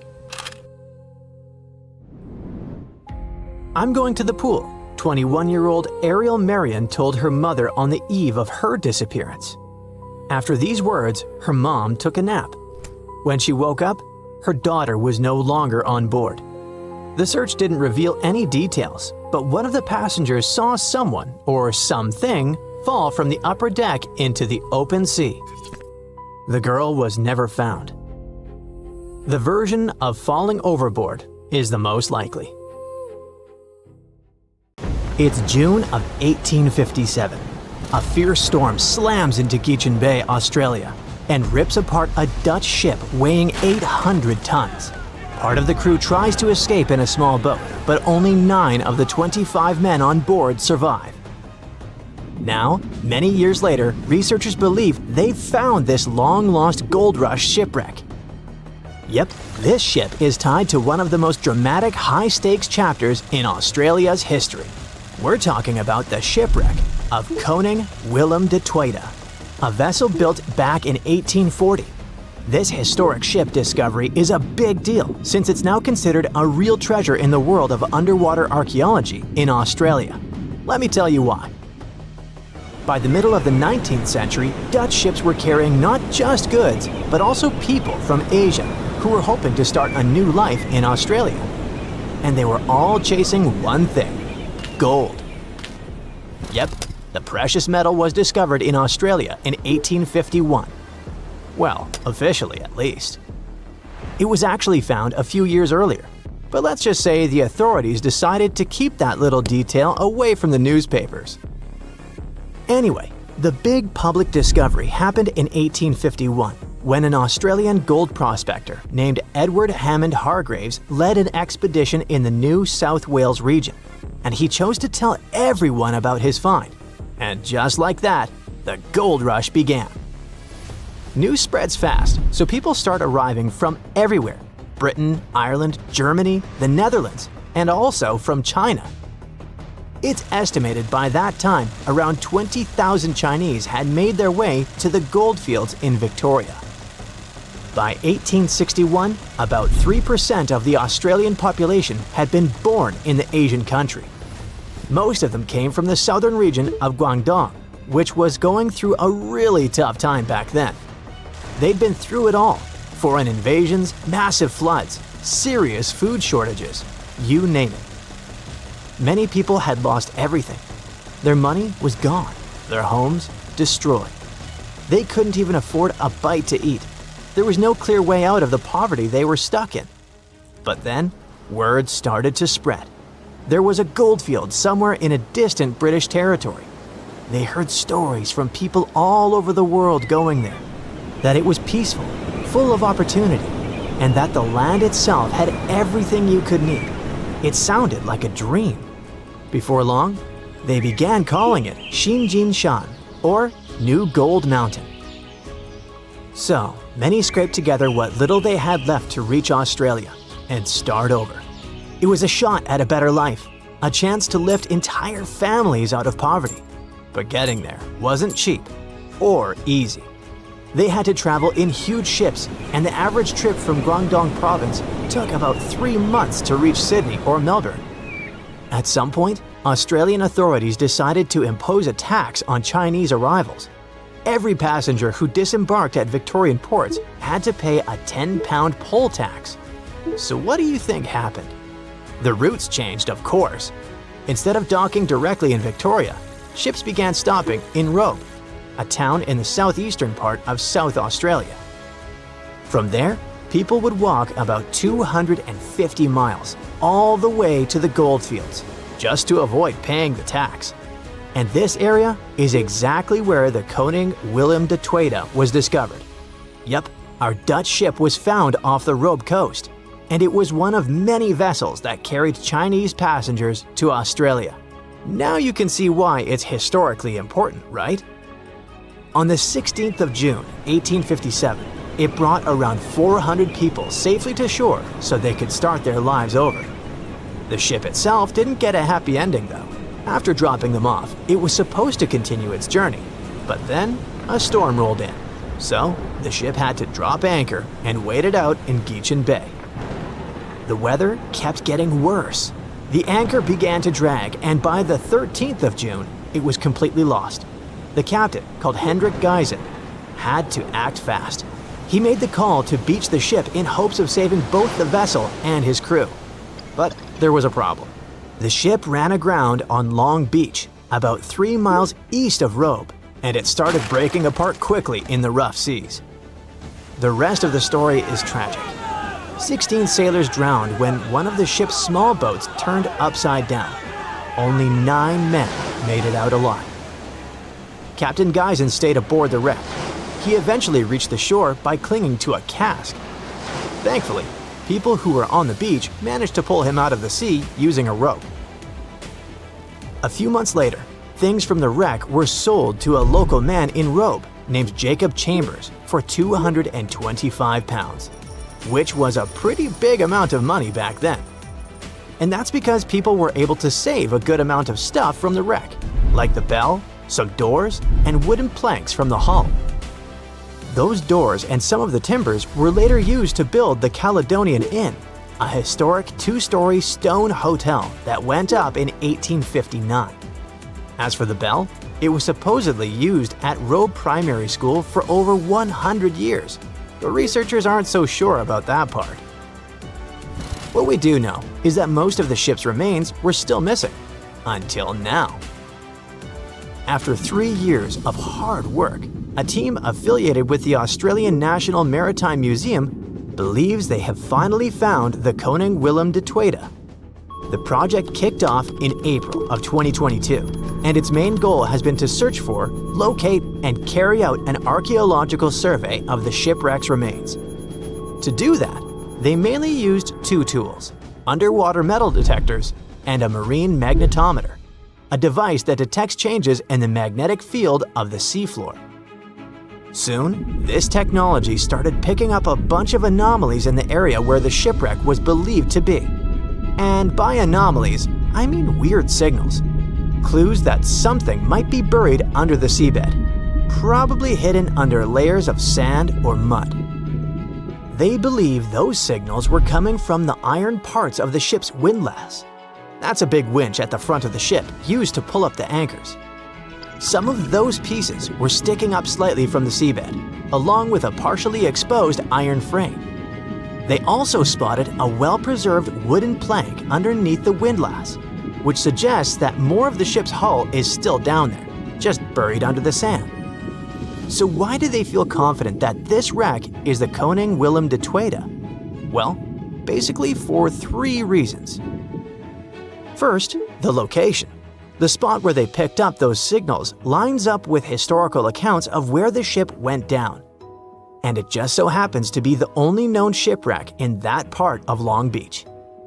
Second, the size. The cluster of magnetic signals roughly matches the ship's documented length, which is about 140 feet. Third and last reason, they found pieces of Chinese pottery from the 1800s right on the beach next to the site.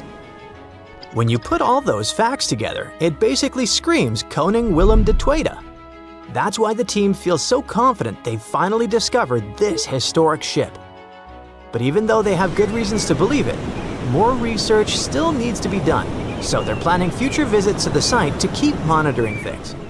The goal is to check the ship's condition and look for more parts of the hull or artifacts that might get uncovered as the seabed shifts over time. Let's hope they get lucky next time around. 360 years ago, a massive British ship, the London, blew up in the Thames estuary. The tragedy took over 300 lives, including the sailors and their loved ones. No one knows exactly what led to all this, but scientists are finally getting close to the truth. Divers accidentally found an exceptionally well-preserved bronze cannon from the ship. This cannon, that was buried in silt and clay for centuries, could have all the answers. The London was a service ship built for the Navy of the Commonwealth of England. It set off on its first journey in June 1656. The ship played a huge role in British history as it was part of a convoy that went to the Netherlands in 1660 to collect Charles II and restore him to the throne. 5 years later, in March 1665, it was traveling from Chatham to Hope. From there, the Admiral Sir John Lawson was supposed to take it to the sea. But just before reaching the buoy of the Knower, the gunpowder suddenly blew up on the ship. About 25 people who were in the roundhouse and coach survived, but over 300 drowned. The ship broke into 2 pieces.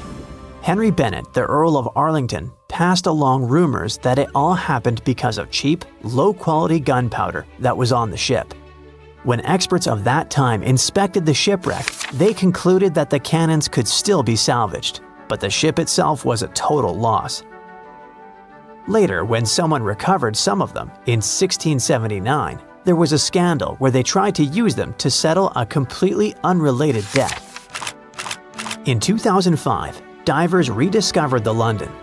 To protect it, port authorities even had to move the shipping lane, and a team of archaeologists got to work exploring it.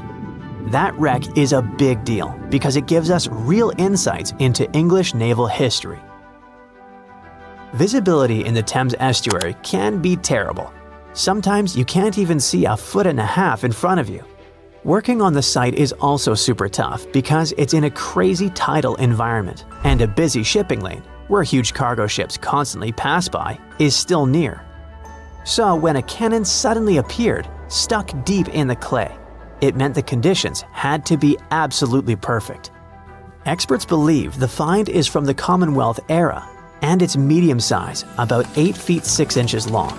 It was part of a special set made specifically for the London and was placed on the ship's lower deck. Every single gun carriage on the London was one of a kind because all of its cannons came from different countries and different periods in naval history. Big cannons were really rare and crazy expensive to make since they needed tons of bronze or iron and had to be individually cast. That's why the Navy often grabbed cannons from captured rival ships, old shipwrecks, or decommissioned vessels. The new find is one of the clues that could eventually help scientists to solve the mystery of the London tragedy. So far, they've also found leather shoes, pieces of instruments, wooden tools, rope, and a compass. All these artifacts are like puzzle pieces to them. They still don't have enough evidence to be sure, but it looks like both the pipe and candles could have been sources of flames that set off a larger bang. Some workers made another amazing find at a flooded quarry in nearby southeast England, about 60 miles southeast of London. They stumbled upon the remains of a rare Elizabethian-era ship hundreds of yards away from the nearest coastline. Finding a ship from the late 1500s is a huge deal, because very few vessels from that time have survived. Studying it could help scientists answer some big questions about an important era in history, when England was becoming a major player in European trade. Today, the quarry site is about 1,000 feet from the sea, but back in the 1500s, it was actually part of the coastline. Archaeologists think the ship either wrecked on a rocky headland or someone dumped it there when it was too damaged to sail anymore. Scientists haven't identified it yet, but they studied over 100 pieces of its wooden hull, reading the tree rings, and found that it was built from English oak trees cut down between 1558 and 1580. At that time, Northern Europe was switching from the old clinker method where the planks overlapped like fish scales to the carvel style from the Mediterranean, where the planks are smooth and flush against each other, nailed to an internal frame. Old wood usually rots away pretty fast when it's exposed to air or water. But if it's buried under a thick, oxygen-free layer of mud or silt, it can survive for centuries. That's exactly what happened here. The team is using laser scanning and digital photography to document everything about the wreck. Once they finish their research, they plan to rebury the timbers under the silt in the Quarry Lake, so the ship can stay there safe for many more centuries to come. A team of archaeologists in Norway found a ship in an even more unexpected location, in a flat field. There's a hill nearby called Gel Mound. It's actually a huge burial monument that the Vikings themselves had built. The farmer who owns the field wanted to dig some drainage ditches, but first, he needed experts to check for anything important underground. Archaeologists used a high-resolution georadar attached to a tractor-like vehicle. When they scanned the field, they discovered that it used to be packed with burial mounds, at least 8 new ones nobody had ever found before. And beneath one of the mounds, the radar picked up the outline of a ship. Back in Viking times, ships were super valuable, so they only buried them with really important people. Scientists have only found 3 boat burials in all of Norway before, and this is the first new one in years. The team believes this ship is from Viking times, probably between the years 500 and 1000 CE. Because the burial mound above it got flat over time, the ship is now only about 1.6 feet below the ground. That's super close to the surface. It's around 66 feet long, and the radar showed that parts like the keel and the floorboards are still preserved. The archaeologists plan to explore more using non-invasive tools so they don't wreck anything by accident. If they need to, they'll start an excavation. Far away from Norway in the Namibian desert, a miner looking for gems accidentally found a legendary shipwreck almost 500 years old. The workers called in an archaeologist to check it out, and they thought it must have been the remains of a Portuguese trading ship, the Bom Jesus, that had mysteriously vanished in the 1500s. The Bom Jesus had left Lisbon loaded with treasures, aiming for India. But somewhere along the southern tip of Africa, a brutal storm slammed it into the Namibian coast. The ship smashed into rocks, broke apart, and disappeared under the waves. When archaeologists explored the wreck, they found parts of the ship scattered across the shore and buried under thick sand, which actually saved the remains from rotting away. They even discovered treasure, over 40 tons of cargo that had spilled out of the captain's chest underwater when the hull broke. There were cannons, swords, fabrics, tools sailors used to navigate by the stars, and most impressive of all, 1,845 copper ingots, solid pieces of metal weighing 16 to 17 tons in total. Scientists could even read the old trademarks stamped on them, revealing they were made by a mega-rich German trading company. And then there was the real jackpot.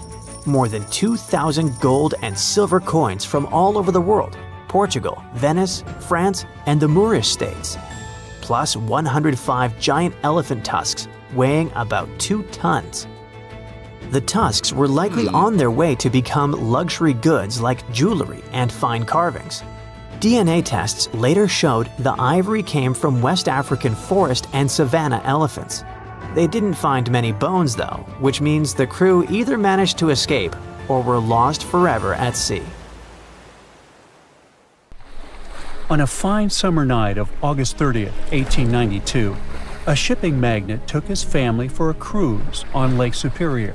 They were traveling on the Western Reserve, which was supposed to be one of the safest ships of its day. It was made of a type of steel like that used to construct the infamous Titanic, and it ended up with a similar tragic destiny. The ship broke in two and was found only 132 years later, in 2024. The 300-foot steamship was the first steel-plated freighter on the Great Lakes. One newspaper called it the Inland Greyhound because of how quickly it cut through the water. Peter H. Minch was the owner and inventor of this vehicle, which had been built just 2 years earlier in Cleveland. On the night of its last voyage, the ship set off toward Two Harbors, Minnesota. Minch brought along 5 of his family members: his wife, their 2 kids, his sister-in-law, and his niece. There were also 22 crew members aboard. It was a pleasant and smooth ride while they were sailing across Lake Huron. But as soon as they left Whitefish Bay, the lake turned wild, and the crew had to drop anchor for a while. Later that evening, as they entered Lake Superior around 9 p.m., a fierce summer storm moved in with powerful winds and crashing waves. Then disaster. The ship began to split in two. Within just 10 minutes, the Western Reserve was completely underwater. Everyone managed to get into lifeboats. The Minch family, with some crew members, took the wooden one, and the remaining 10 people got into the metal one. But the storm was so brutal that the metal boats sank right away, and only a few made it into the other lifeboat. That second boat floated for the next 10 hours. A steamship passed by, but didn't notice or hear the people calling for help. Around 7 o'clock the next morning, the lifeboat got within a mile of shore near Deer Park, Michigan. They were so close to safety, but sadly, the lifeboat flipped too, and they all ended up in the freezing water. The only survivor of this tragedy was 24-year-old Harry Stewart, the ship's wheelsman. He swam a full mile through the freezing water and made it to shore, almost unconscious but alive. He later mentioned he survived only thanks to a heavy-knit, close-fitting pea jacket. The Western Reserve was lost for over 100 years until a couple of determined explorers finally tracked it down. They spent over 2 years searching non-stop for the wreck off Michigan's Upper Peninsula. Daryl and Dan Ertl found it using a side-scan sonar that looks half a mile out on each side. One day, they saw a tiny blip on the left side of the scan. It was small, but Daryl measured the shadow, noticed that it was about 40 feet tall, and realized it must be something important. So they turned back and scanned directly over the spot. They saw cargo hatches and the wreck that looked like the ship had snapped in two, with one half lying on top of the other in an almost impossible position. Each piece measured around 150 feet long, and once they checked the width, they knew for sure that they had just found the legendary Western Reserve. Historians are still not sure why the vessel, that was supposed to be unsinkable, suddenly snapped in half, but they have a few solid theories. One idea is something called hogging. It happens when the ship rides up over a giant wave and the bow and stern are left hanging in the air with nothing underneath to support them. That puts a large amount of pressure on the middle, and it bends down like a stick when you're pulling both ends. Another plausible reason concerns the steel the vessel was made of. Back then, steel was the hot new substitute for iron. But quality control wasn't perfect. Some steel plates weren't made very well, which could have caused a serious weak point in the ship's body. There's also the chance that the ship didn't have enough ballast, which is the weight used to keep it stable, or maybe it wasn't balanced correctly. Sadly, just 8 weeks after the Western Reserve tragedy, another vessel that had been built at the same time with similar mill runs of steel plate repeated the destiny of its twin. The W.H. Guiltshire was a steam freighter used to transport cargo between ports on the Great Lakes. It set out on what was supposed to be a routine trip on October 26, 1892. Loaded with over 3,000 tons of coal, the ship left Buffalo heading for Milwaukee. Captain Leeds H. Weeks and a crew of 18 were on board. Everything seemed normal at first, and by the afternoon of October 28th, the ship passed through the Straits of Mackinac and entered Lake Michigan. It was expected to reach Milwaukee by the 30th, but it never made it. A massive storm slammed into Lake Michigan and Lake Huron on October 28th and 29th, and created havoc on travel plans for many ships. When the storm finally passed and boats started pulling into port, people began to piece together what happened to the W.H. Guiltshire. One captain who was sailing nearby on his schooner said he saw a large steamer battling the storm about 20 miles northwest of North Manitou Island around 8 p.m. on the 28th. The ship looked helpless, and there was no movement or sign of life. Another captain later saw furniture and parts of the ship's bridge floating in the lake near South Manitou Island. Then 2 more steamers picked up broken pieces of W.H. Guiltshire's pilot house in the same area.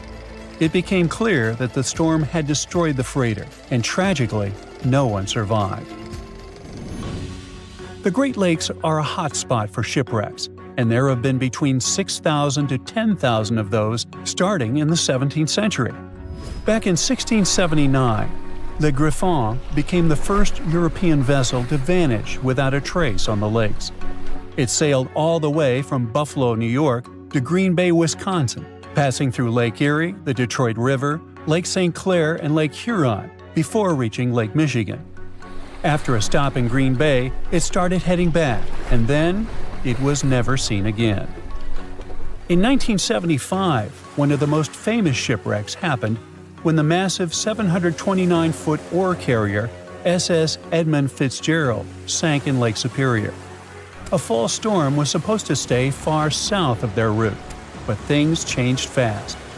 Another freighter, the Arthur M. Anderson, was following behind and kept in radio contact with the Fitz's captain, Ernest McSorley. By the afternoon of November 10th, waves were smashing over the deck, and wind gusts at over 80 miles per hour were hitting both ships hard. By 7:20 p.m., the Anderson couldn't reach the Fitzgerald by radio anymore, and it had vanished from radar. There was no distress call, no warning. The huge ship had just disappeared. Later, search crews found the wreck over 530 feet under the surface, broken into 2 giant pieces. No one of the 29 crew members survived, and no one witnessed what really happened. There could be all sorts of reasons for such tragedies, from errors in judgment and equipment failure to simply being in the wrong place at the wrong time. The Great Lakes are massive bodies of water with weather systems that you would expect to find in seas. These inland seas sit deep in the middle of the continent, and hurricane-strength winds and powerful storms form here. Many of them hit in November and December, when the waters are still warm from the summer, but Canadian cold air is starting to push down. There's a huge difference in temperature between the air and water. This difference and strong winds lead to massive waves. Plus, ice forms more easily in fresh water than in salt water. It builds up on ships quickly, and crew members also have to get around tricky ice waters. Water levels here are also unstable. In wet years, storms are more likely to happen, and this makes the risk of damage or disaster higher. A ship filled with gold and other treasures worth over $13 million was found in the middle of the Namibian desert after almost 500 years. The worker who found it was actually looking for diamonds, but ended up with something way more valuable for history. There were some blocks of copper, some wood, pipes, and elephant tusks. The miners called for an archaeologist, who soon realized it wasn't a disturbed beach like they thought, but a shipwreck. All evidence showed that it was a Portuguese trading vessel, Bom Jesus, that went missing in the 16th century. Experts believe it was a special kind of ship that was bigger, stronger, and better than older ships from Portugal and Spain. These ships were built to take Portuguese explorers on long trips to distant places like India, China, and Japan, and come back with tons of cargo.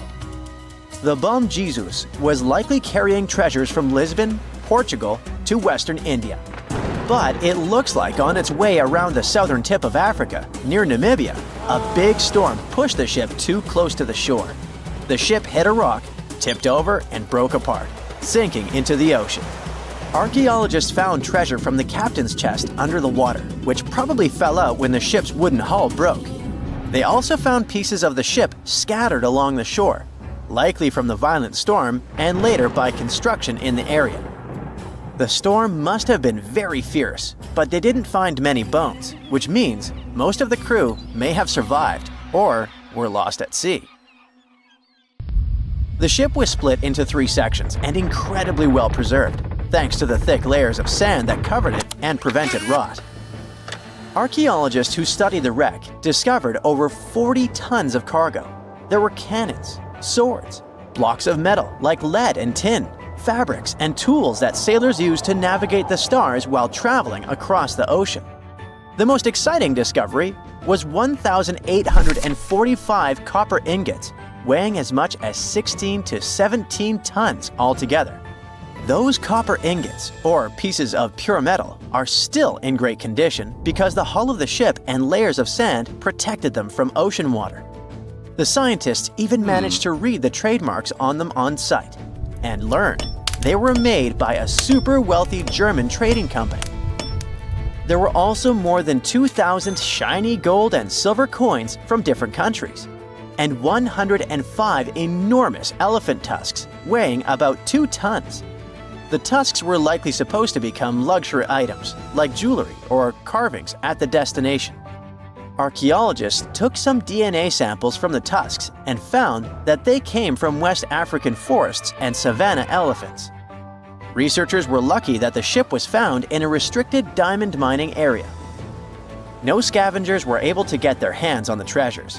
The Bom Jesus remains the oldest and most valuable shipwreck that was ever discovered off the western coast of sub-Saharan Africa. Another shipwreck recently found by accident was buried under a 10-foot tall sand dune near the Caspian Sea. Some people call it the world's largest lake, and it has water levels that rise and fall over time because of the changes in weather patterns. These changes can move sand and uncover things like this shipwreck and other treasures along the coast. As the dunes slowly disappeared, the ship started to show. Before digging it out, scientists worried that waves from the sea might damage the wreck. To protect it, they built a wall using thousands of sandbags to keep the waves away.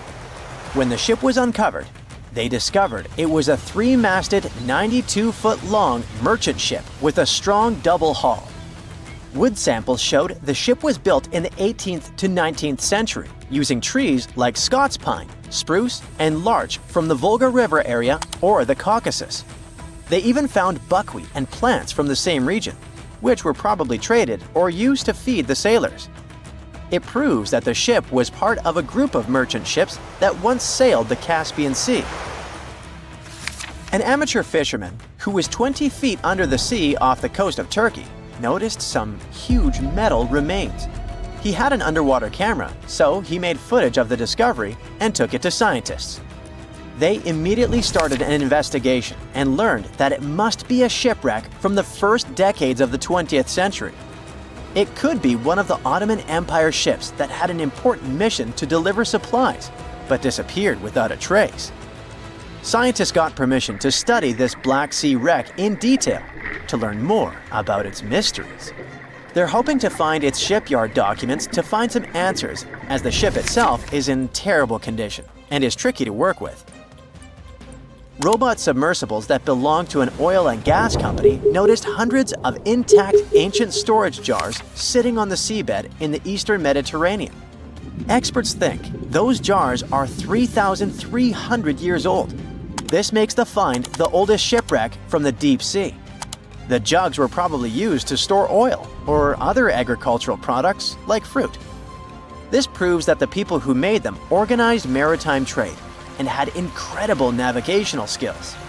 It looks like the ancient mariners managed to traverse the Mediterranean Sea without a line of sight to any coast. All they could see was the horizon, so they must have used the sun and other stars to find their way. Off the coast of Sicily, under 20 feet of sand and rock, archaeologists found a shipwreck so old that they aren't even sure what materials were used to build it. They think the ship is from the 5th or 6th century BCE, which means it's over 2,500 years old. This ancient ship wasn't alone.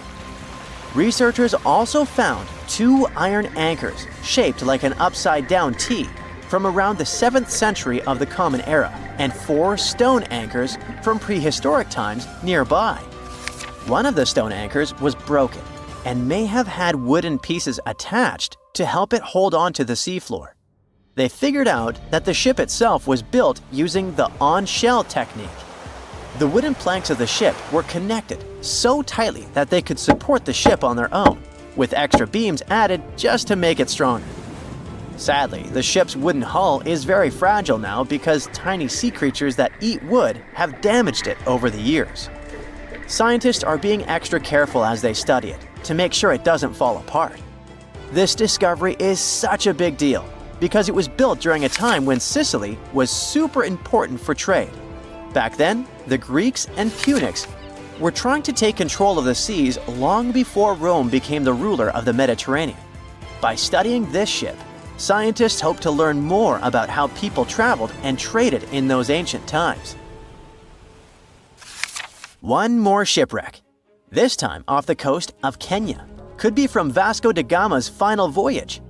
This Portuguese explorer was the first European to reach India by sea around the Cape of Good Hope. Local fishermen discovered the shipwreck in question in 2013. When an underwater archaeologist came to check it out, he found some treasures at the spot: elephant tusks and valuable copper ingots. If this find really has to do with Vasco da Gama, then it must be from the 16th century. It was the year of his 3rd and final voyage to India. Da Gama led a huge fleet of 20 ships, one of which was the São Jorge. Most of the ship is hidden under layers of coral, and a whole team of scientists are carefully digging trenches to find parts of the ship's wooden frame and hull. In some regions of the Pacific Ocean, ships sink very easily, which is why it is feared by many sailors. Although there are many routes in that area, there are some that few dare to risk because crossing them can mean facing extremely dangerous forces of nature. If you need to travel from Asia to America by ship, the most obvious route would be the shortest and quickest. That is, a nearly straight line under the North Pacific Ocean. But instead, it might be better to avoid crossing this place and opt for longer and more expensive but much safer routes. There is not one, but several reasons. The Pacific is home to some of the most dangerous waters in the world. When we open a world map, we usually see that the Pacific Ocean is kinda divided, which prevents us from realizing how big it is. But in reality, this giant covers almost a third of Earth's surface. It's about 10 times larger than the smallest ocean in the world, the Arctic Ocean. In other words, when crossing it, the chances of being cut off from any landmass are very high. And in cases of emergencies, mechanical failures, or even storms, help might take days or even weeks to arrive. This significantly increases the risk of serious accidents, the possibility of cargo loss, and, in more serious cases, something even worse. Now think about it. A ship journey from Santos, Brazil to Cape Town, South Africa covers a little more than 3,400 miles. To get from Callao, Peru to Shanghai, China, you need to travel around 10,000 miles. Another major problem that prevents sailors from crossing the Pacific is storm systems, whose name already indicates what they contain: unpredictable and therefore dangerous storms. In addition, near the equator, there is a chain of winds called trade winds that directly influence the climate in the tropical region and occasionally cause rain. Trade winds are strong and constant winds that act like a whirlwind that rotates without stopping. And although they are extremely important for nature, as they spread moisture through forests and even influence the formation of deserts, they pose a problem. Their intensity changes depending on the season. In winter, for example, they can be much stronger. And since these winds are responsible for moving the ocean waters, they also create strong sea currents that could make the journey much more dangerous. In 2015, researchers came across a series of extremely strong winter trade winds that caused a surge of short but intense waves in the Pacific Ocean. They observed that those waves began to hit the ship with constant force, as if they were repeatedly punching it. As a result, the hull structure was completely twisted and deformed. And in the end, they confirmed what they had already known. Those waves, caused by winter trade winds, could be a real threat to vessels.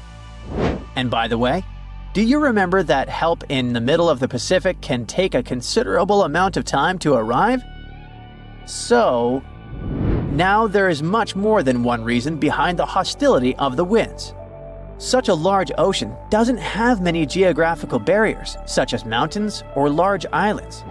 It means that there are no land structures around it that could hold back or slow down the winds and currents. So the trade winds and ocean currents have complete freedom to gain strength and speed. This explains why the Pacific is the scene of powerful storms and giant waves. This is different, for example, from the North Atlantic, where North America, Europe, and Africa help to contain and redirect the atmospheric and maritime systems. It is now very common for scientists to see the bottom of the Pacific Ocean as a giant jigsaw puzzle because it's literally full of moving pieces. It's home to the largest number of tectonic plates on the planet, and one of them, the Pacific Plate, is the largest maritime plate that science has ever identified. This particularity makes the region extremely unstable to earthquakes and volcanic eruptions. Even though the ocean may seem calm at first glance due to its geology, things can change very quickly. This makes it unpredictable and treacherous. For example, in 2022, the cargo ship 1 Apis was crossing the ocean, 1,600 miles northwest of Hawaii, when it was caught in a torrential storm. As a result, more than 1,800 containers were damaged, falling to the bottom of the sea. Hundreds more collapsed on the deck, turning into a real-life steel domino due to the force of the wind. The captain managed to steer the ship to Japan. The journey lasted about a week, and it was only when they got there that they understood the extent of the loss. But it wasn't just the one Apis. The following year, the ship Maersk Essen lost about 750 containers, while the Maersk Eindhoven lost more than 260. In both cases, the routes were bound for Asia. These three alone have already accounted for much more than the global annual average of containers lost at sea, which is about 1,382 per year. And the most curious thing is that these events happened in winter. Speaking of winter, it was in the winter of 2020 that the Pacific made history. Scientists recorded a 58-foot-high wave in the ocean, which is equivalent to the height of a 5 or even 6-story building. In general, a wave is considered giant or extreme when it's more than twice the height of the others around it. This one, however, was almost 3 times bigger than the rest. Now, it's important to remember that despite being rare and scary, these waves are not a tsunami, as they're caused by wind. Tsunamis, on the other hand, usually occur after underwater earthquakes or volcanic eruptions. Another big monster of the Pacific are typhoons, and the 2024 typhoon season confirmed this. One of the highlights was Hurricane Christy. It did not touch the crust, meaning it did not cause direct damage, but we cannot underestimate it. Christy reached Category 5 on the Saffir-Simpson scale, which is the maximum level. A hurricane of this degree is considered catastrophic, so it's no wonder that it was powerful enough to generate huge waves and extremely dangerous rip currents. In addition to this, there was also Super Typhoon Yagi, which hit the Asian continent with such force that it gained the reputation of the most powerful in the last 70 years. When it arrived in Vietnam, it caused around $1.6 billion in damage, destroyed infrastructure in several cities, and left a trail of victims wherever it went. As if that weren't enough, the Pacific is also home to one of the most unstable regions on the planet, the famous Pacific Ring of Fire. It's a huge, crack-shaped area that's home to intense volcanic and seismic activity. It's the most tectonically active place in the world, as the plates of the Earth's crust are constantly moving there. They move apart and collide, or grind against each other, which causes the region to experience earthquakes and volcanic eruptions all the time. Seismographs record some type of tremor there every 5 minutes. This dangerous region is responsible for about 90% of the planet's earthquakes. So, 9 out of 10 tremors occur within this ring, which stretches across the northern Pacific. And the worst part is that it doesn't just affect North America or Asia. In 2023, tremors linked to the Ring of Fire were felt in several Latin American countries, such as Argentina, Chile, Ecuador, and Peru. There was a trail of destruction, and the lives of around 15 people were lost.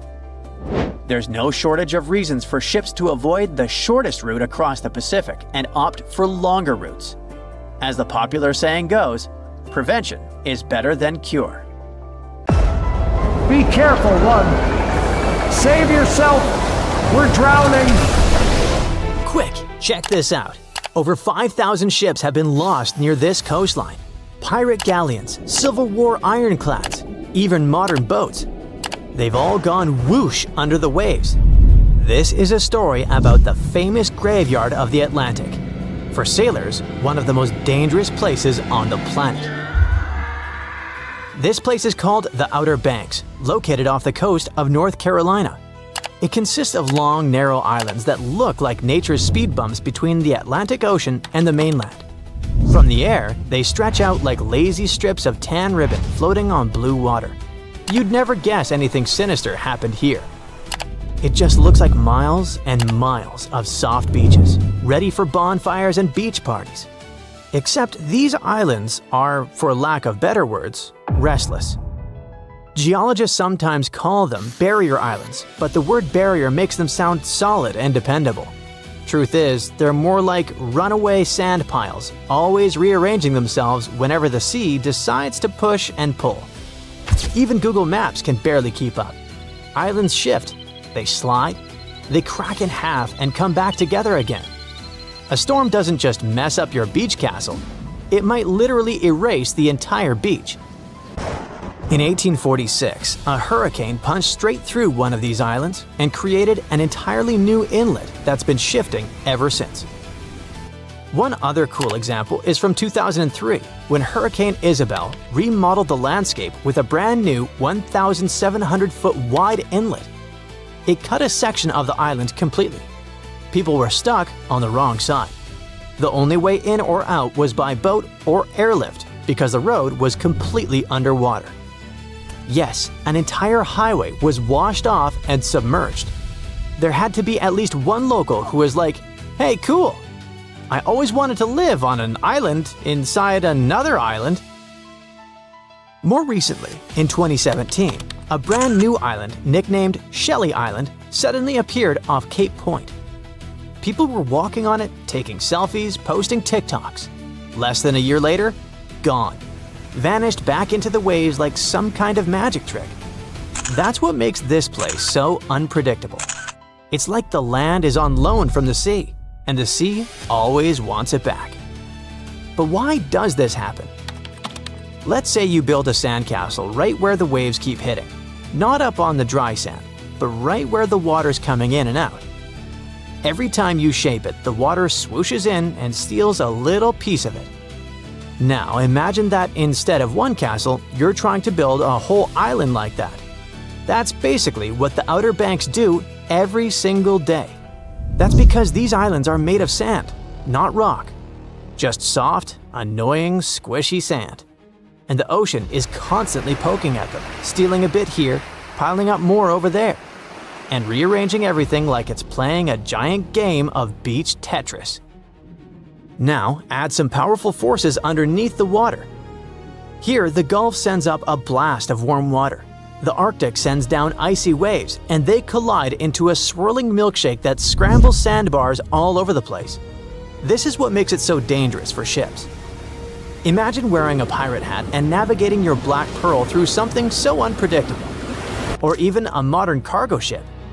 The water's shallow, but it doesn't look shallow. The sandbars are underwater, but they move around. The currents are pulling your ship in every direction except the one you want.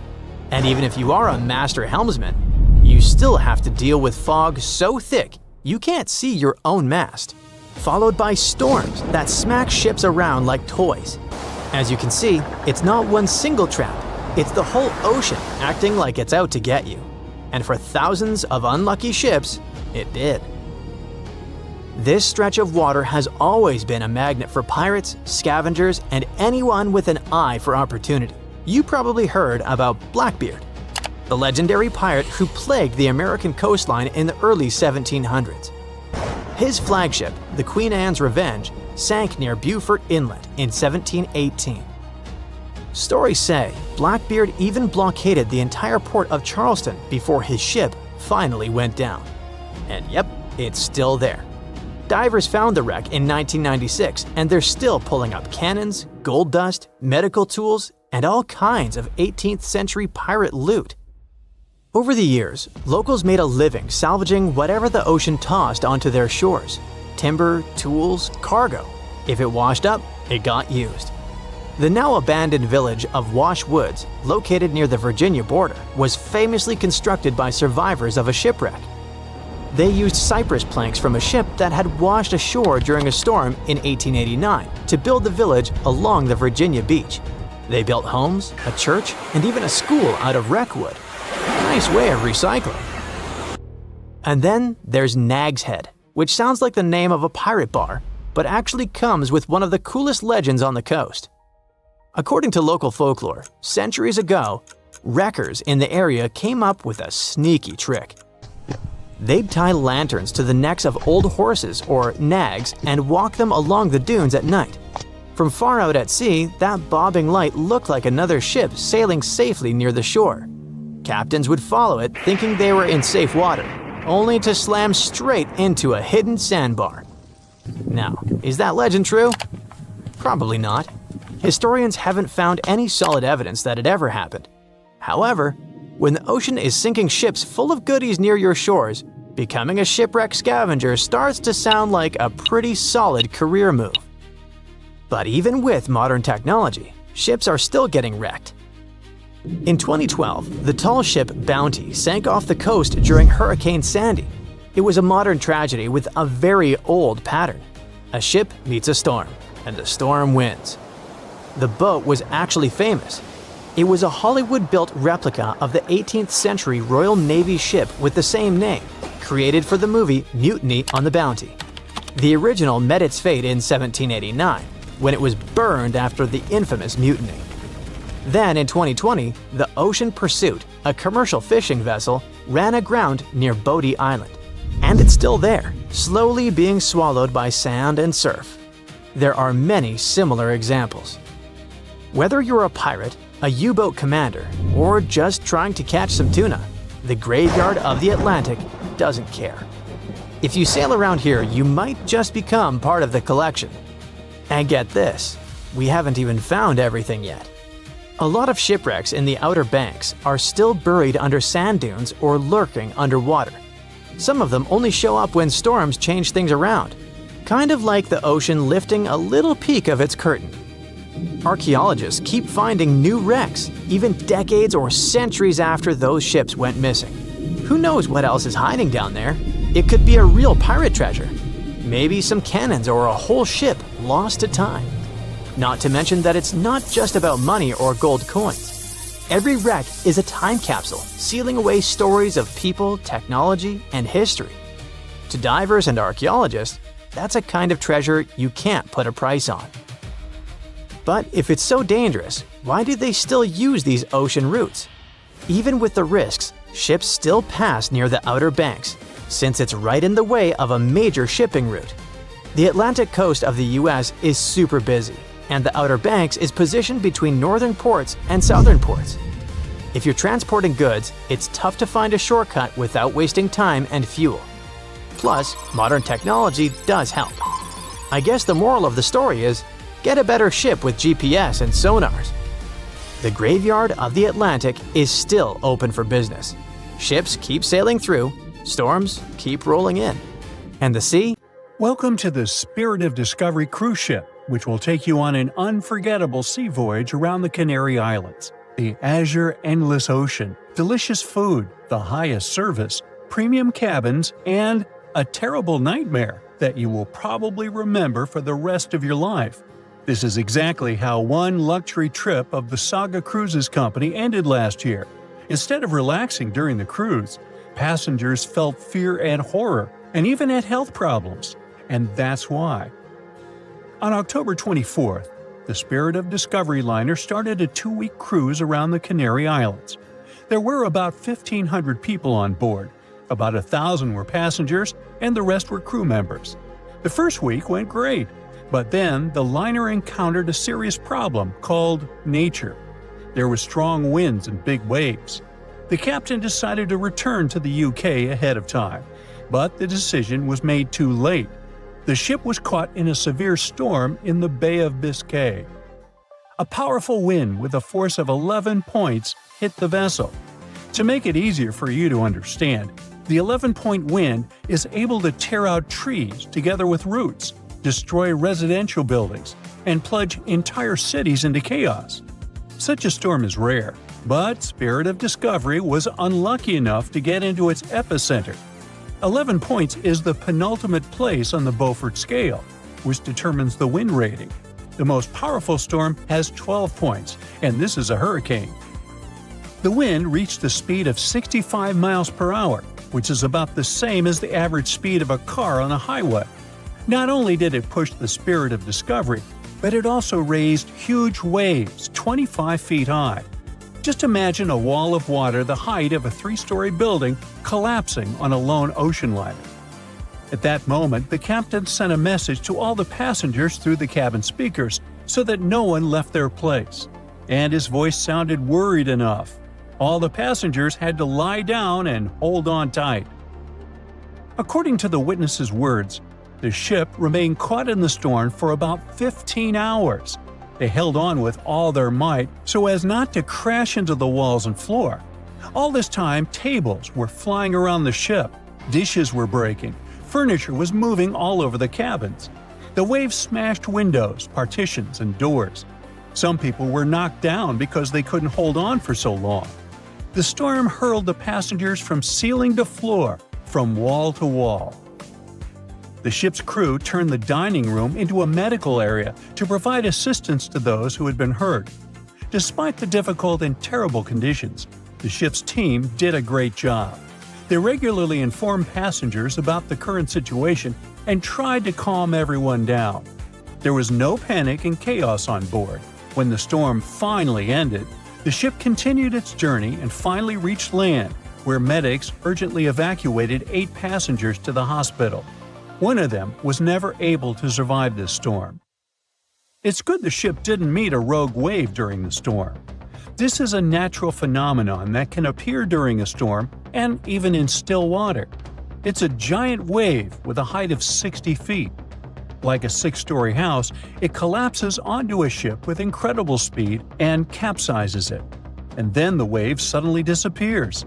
This is no joke. A similar wave has been recorded in the Gulf Stream off of Charleston, South Carolina. It's scary to get in its way. Now, let's go back to the past to remember one of the most terrible maritime tragedies. No, we're not talking about the Titanic. We'll talk about the Greek liner Laconia, which set sail from the English port of Southampton on December 19, 1963, with more than 600 people on board. However, just 3 days later, a terrible tragedy happened to the ship in the boundless waters of the Atlantic. At 11 p.m., in the barbershop hall, an electrical malfunction occurred. The problem led to a fire, which quickly spread to other rooms. The crew couldn't cope with it, since the fire was spreading too fast. The ship's team turned on the fire alarm, but there was no command to leave the vessel.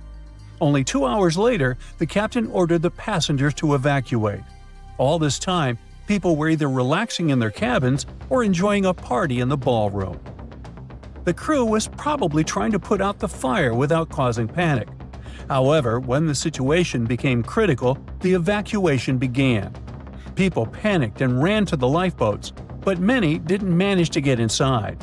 One of them was John Morris. He survived this catastrophe and shared his memories of how he put his family in a lifeboat while he stayed on board the ship. He didn't even have a life jacket. Since there was nowhere to go, the ship's crew opened a bar so that people could relax a little. However, at that moment, boilers began to explode inside the ship, and it became clear the vessel wouldn't stay afloat for too long. John Morris decided to jump into the water right in his tuxedo. As soon as he was overboard, he grabbed onto a piece of wooden deck cargo and swam as far away from the ship as he could. The giant liner could sink at any moment, and when such a huge object goes down to the seabed, it forms a water funnel that pulls along everything around. Rescuers arrived at the scene sometime later. Fortunately, John Morris's pregnant wife and young son were alive, but his mother-in-law unfortunately didn't survive the disaster, like many other people that day. Of course, after this incident, the Greek Ministry of Merchant Marine initiated a thorough investigation. For 2 years, they collected information from passengers and the captain, studied the technical characteristics of the ship, and eventually came to certain conclusions. According to them, the ship's crew gave the evacuation order too late. Not all passengers were able to get into lifeboats, but half of those boats remained on board because of the chaos that prevailed during the evacuation. Several officers of the liner were accused of negligence, but the captain and his first mate received the most criticism. As for John Morris, he stated that he felt himself under protection that day. Another unusual story happened on a cruise ship relatively recently. Spoiler alert, the ship didn't sink, there was no evacuation, and the weather was good. However, for many passengers, This journey became a real challenge. Imagine that you've been working for a long time and saving up money to go on your dream trip on the Celebrity Mercury cruise ship in the Caribbean. You arrive in South Carolina, from where the ship begins its journey. You get on board, looking forward to a week's rest. At first, everything is fine. People are having fun, chefs are cooking delicious dishes, and beautiful daytime landscapes turn into night parties. But then suddenly, many passengers start throwing up. Someone is in a hurry to go to the toilet, and someone stays and vomits right in the halls. The cruise turns into chaos. More and more people feel terrible because of unknown poisoning. You also visited the restaurant and eaten seafood, but fortunately, the disease has avoided you, which can't be said for more than 400 other passengers. Almost every 1 in 4 people on board face gastrointestinal problems. There were almost 2,000 people, and a quarter of them are in bad condition. Crew members do endless cleaning. They wash the deck, give people nausea pills, and ask them not to leave the cabin till the illness passes. The captain sends several samples ashore to determine what caused the poisoning. Unfortunately, the cruise is already ruined, and all the passengers have unpleasant memories. So the company organizing the trip issues certificates that can be used on future cruises. It's not the most pleasant experience, but it's still better than nothing. Now, imagine if, instead of just feeling sick, people got infected with some kind of bacterium that would turn them into zombies. It would be much more exciting and scary. Now, do you think you could survive on such a ship full of zombies? And how would you do that? Tell me about it in the comments. The year was 1865. It was a boom of migration worldwide, with novel places discovered and new settlements created. Without planes like we have now, a ship was the only way to escape from the old life and journey towards a new, hopefully brighter future. So, a voyage like that was quite a regular thing to do. More than 500 immigrants safely reached Queensland, and the ship was supposed to head back to London sometime later. It was indeed a long journey, but not many people were willing to return to England. After all, they had chosen to come to Australia to create a brand new life. So it was only natural that the ship would come back nearly empty. However, the return trip was still quite lucrative, thanks to the cargo the ship would carry. The amount of produce ready to be shipped was substantial, primarily consisting of wool soaked in arsenic, tallow, and hides. It was 2 birds with 1 stone. Not only could the crew wait out the winter, warm in Australia, while England endured bitter cold, but they also wouldn't waste their time. With the sheer volume of produce to be loaded, it would take them around 3 months to accomplish this task. Reports were circulating that the Fiery Star was almost done loading up, but it turned out that the assessment was a bit too optimistic. To pass the time, Captain Joola thought it would be a good idea to reach out to the Acclimatization Society and offer to help transport any animals they wanted to send to England on the Fiery Star. He already had some emus and kangaroos on board, but there was still room.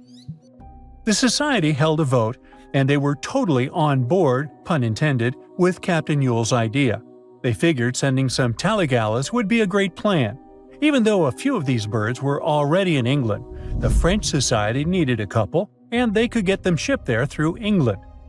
Little did the crew know that all this cargo, all the produce they were willing to sell in England, would ultimately lead to the ship's destruction. Not only was the Fiery Star lost, but most of the people on board did not survive to complete the voyage. March 23rd. That was the day when the ship manifest was finally published. A manifest is a list that details the cargo, passengers, and crew of a ship, plane, or vehicle, primarily for customs officials. This document helps those involved in the transport verify that everyone and everything that was loaded is still on board when the vehicle reaches its destination. Once it's published, it means the ship is almost ready to depart. There were 3 possible ways of passenger accommodation. First, there was the saloon, the antiquated name for first class. Next, there was the second cabin, which is, logically, second class. Finally, there was the steerage, the cheapest form of passenger accommodation on a ship. Back in the 19th and early 20th centuries, many people traveled from their homelands, often to North America and Australia, looking for a fresh start. Most of them were poor and had limited funds for travel. In total, there were 8 people in the saloon, another 8 in the second cabin, and only 21 steerage passengers. Out of the 37 passengers, only one, John Omond, would make it out alive. He bought a ticket for the steerage, so unlike the Titanic situation, in this case, the class didn't really matter. The crew members list wasn't as detailed as the passengers. It was known that, in total, there were around 55 people in the crew, from able-bodied seamen to crew members simply called boys. But there's something telling me that the crew wasn't really that important for the captain. In reality, all that mattered to him was to make as much money as possible, shipping tons of dangerous, flammable cargo. Out of over 50 crew members, only 17 survived that voyage. But there was actually one more crew member who actually survived it all, just because they weren't let in. Sarah Johnson disguised herself as a man and planned to sneak onto the ship. However, something about her looks made the captain get suspicious, so he called the police and made Sarah leave the ship as he didn't want any immoral behavior to take place. Well, he saved her life. For him, it was the last voyage. The captain, W. Hunter Joola, was quite a celebrity apparently. He already had a record of the safe landing of immigrants in the previous year, so there seemingly was no reason to worry. The trip promised to be safe. Clipper Fiery Star left Moreton Bay bound for London. The passengers took their places. The cargo had already been loaded. The full list is astonishing. In addition to all the wool, tallow, cotton, hides, and horns, there were also 6 cases of arrowroot and various other packages. And we can't forget the animals the captain took aboard too. The Fiery Star was far away, yet still observable to the east as it headed toward the Pacific Ocean. This was the last information available until May 26, when news of its destruction emerged from Brisbane. Chief Officer William Sargent's log reveals that the Fiery Star took 12 days to reach the southern tip of New Zealand, passing on April 11, 1865. The trip was going well until heavy seas ruined 2 longboats on April 17. On this day, a strong odor of smoke alerted the captain. When he checked, he found the lower hold completely filled with smoke from a fire fueled by the ship's flammable cargo. The hatches were quickly closed to try to contain the flames, but by the next day, the heat and toxic smoke had forced passengers out of their cabins. George Maber was one of the lucky survivors.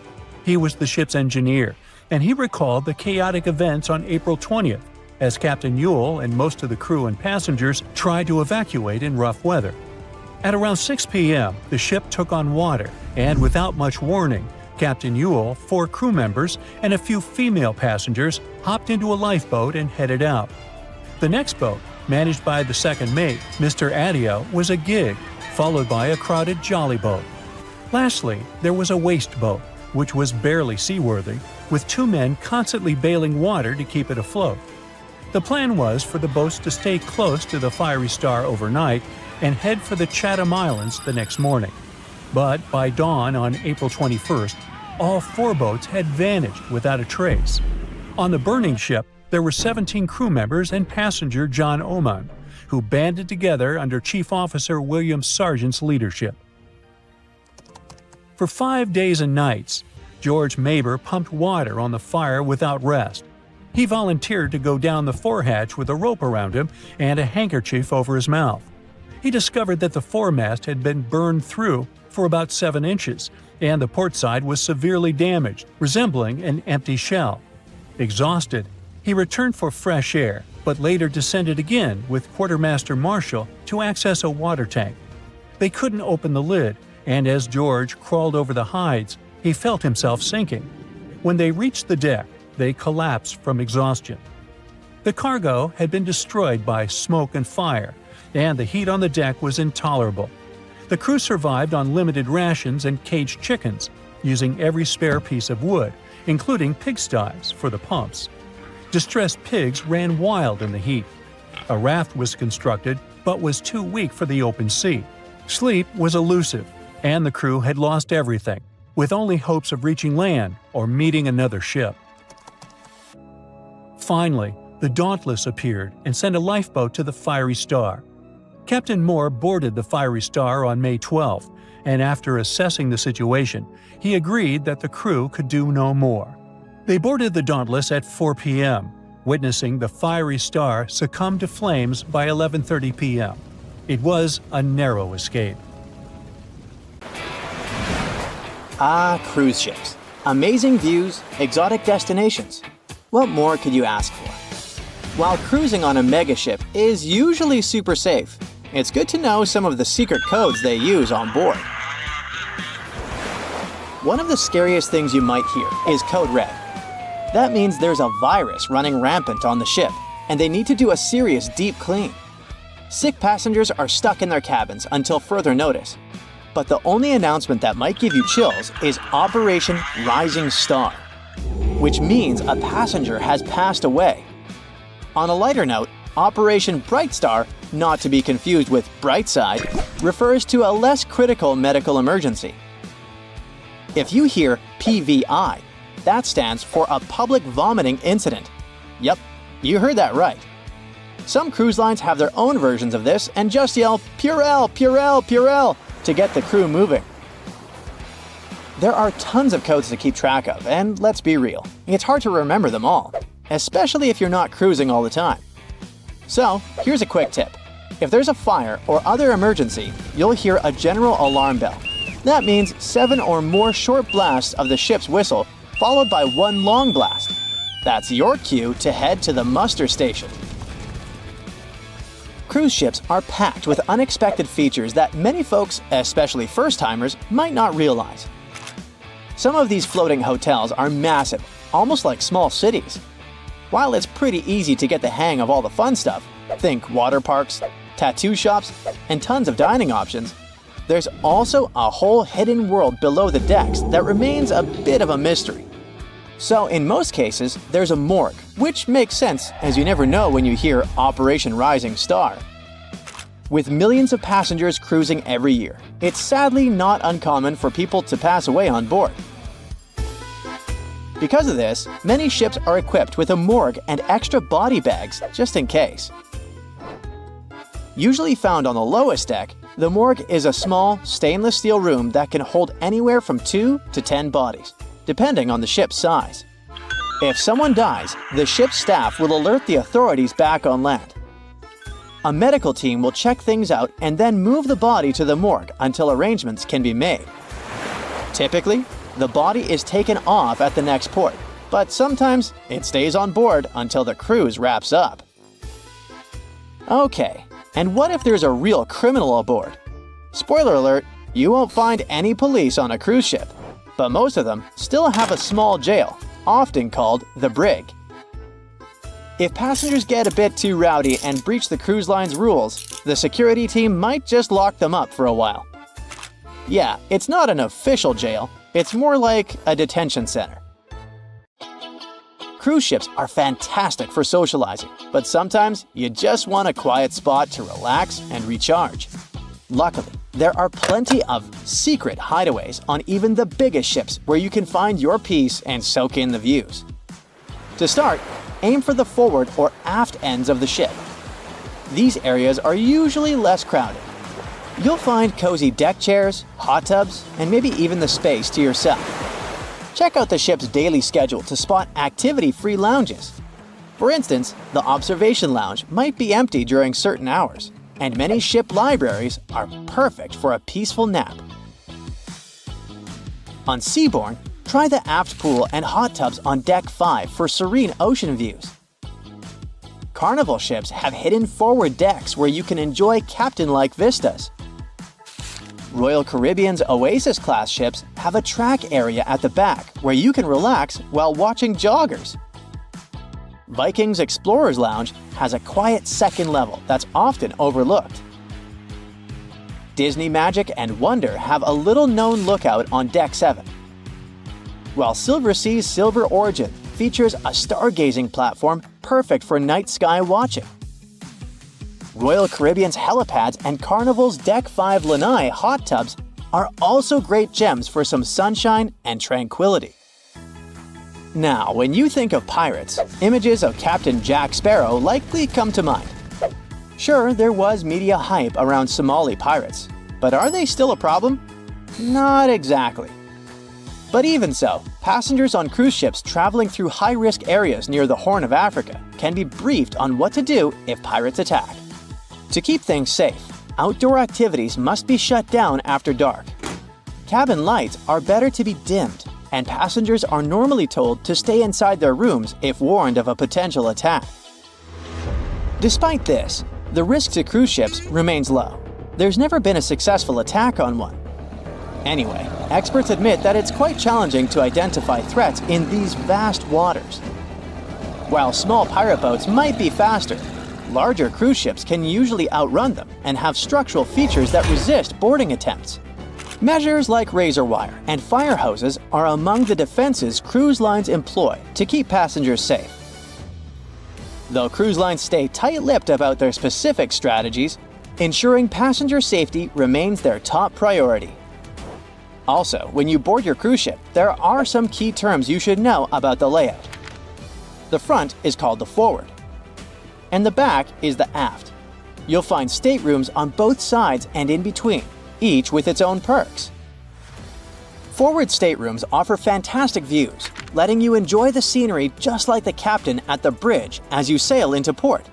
These rooms often have a bit more space thanks to the ship's angled shape.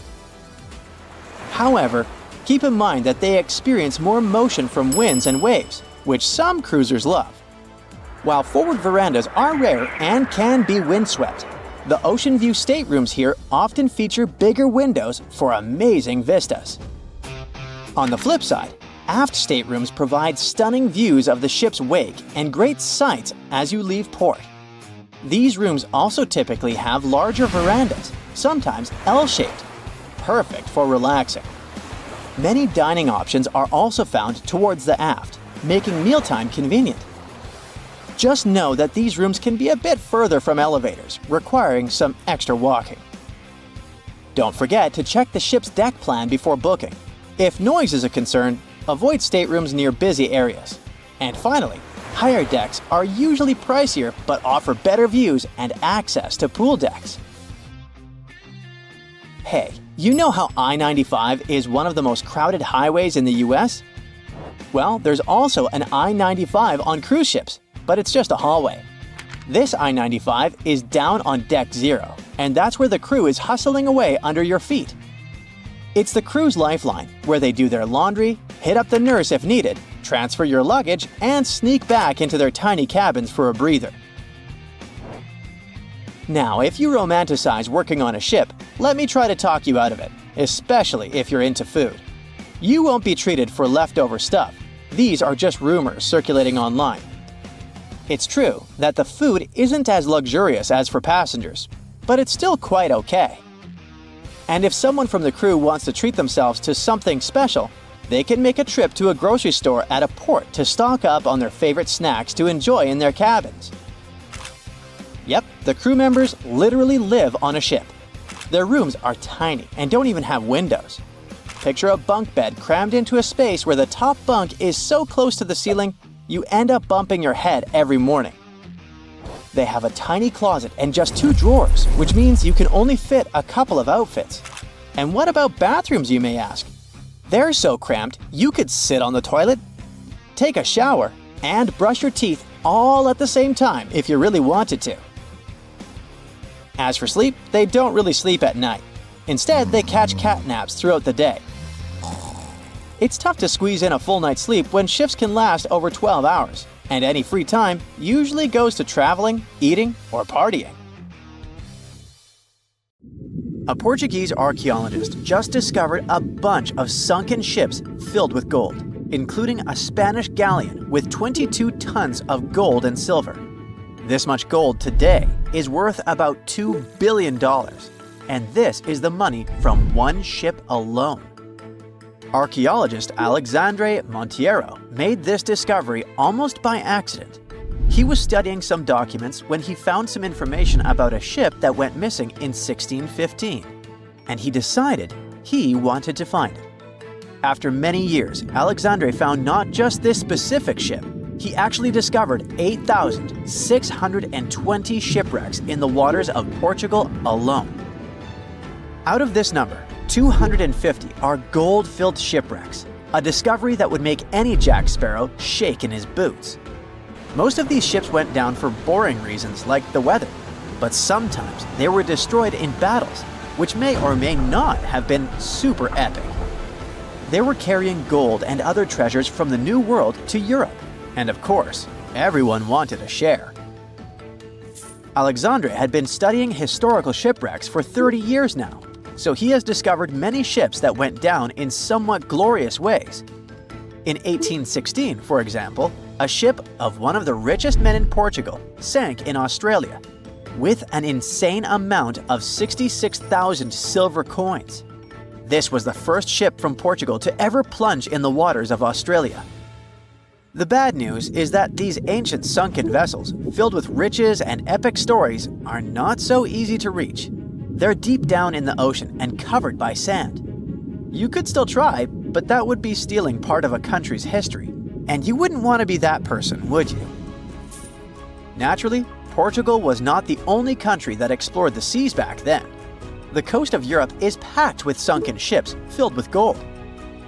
In fact, there are about 1 million historical shipwrecks underwater right now, and the treasures abandoned under the sea might be worth around $60 billion. It's an insane amount of money, but let me tell you that these gold-filled sunken ships aren't really worth the hassle.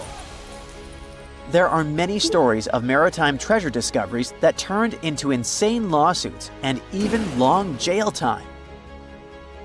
Our first story starts in 1746, when a violent storm crashed a ship called Prince de Conti near an island in Brittany. The ship was filled with tea, ceramics, and 100 gold ingots. Of course, the owners of the ship tried to save the loot, but if it's not easy now, imagine how it was back in the 18th century. It took more than 200 years for the vessel to be found. It finally happened in 1975, when a group of French men discovered it and decided to take pretty much every valuable thing they could find. Now, I said these things were not worth the trouble for a reason. In France, if you find anything that can be historical, you must declare it to the local authorities within 48 hours. Fail to comply, and you will be committing something known as a crime. To be fair, our French friends here did declare their findings, but only the corroded cannons from the ship. And the gold?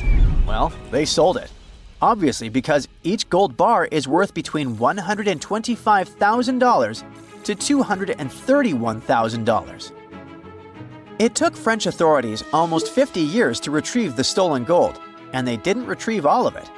Part of it was bought by an elderly couple living in Florida, and the crime is so serious they were charged for connection with money laundering, organized crime, and the trafficking of cultural goods.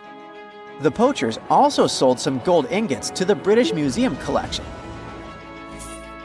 Now, let's go back to the 1850s, when a steamer called SS Central America traveled from Panama to California and back again. This was during the Californian Gold Rush, a time when 300,000 people moved to California to dig for gold. Because the travel route was not easy breezy, people needed to carry their gold around on big ships. This is where our friend SS Central America comes in. In 1857, the ship had 578 people on board and about 10 tons of gold. Very few survived, and around $100 to $150 million in gold went down with the ship.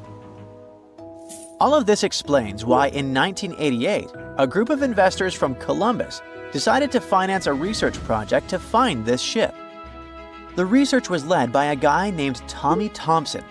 Tommy was really crazy about the idea of finding this sunken ship filled with gold.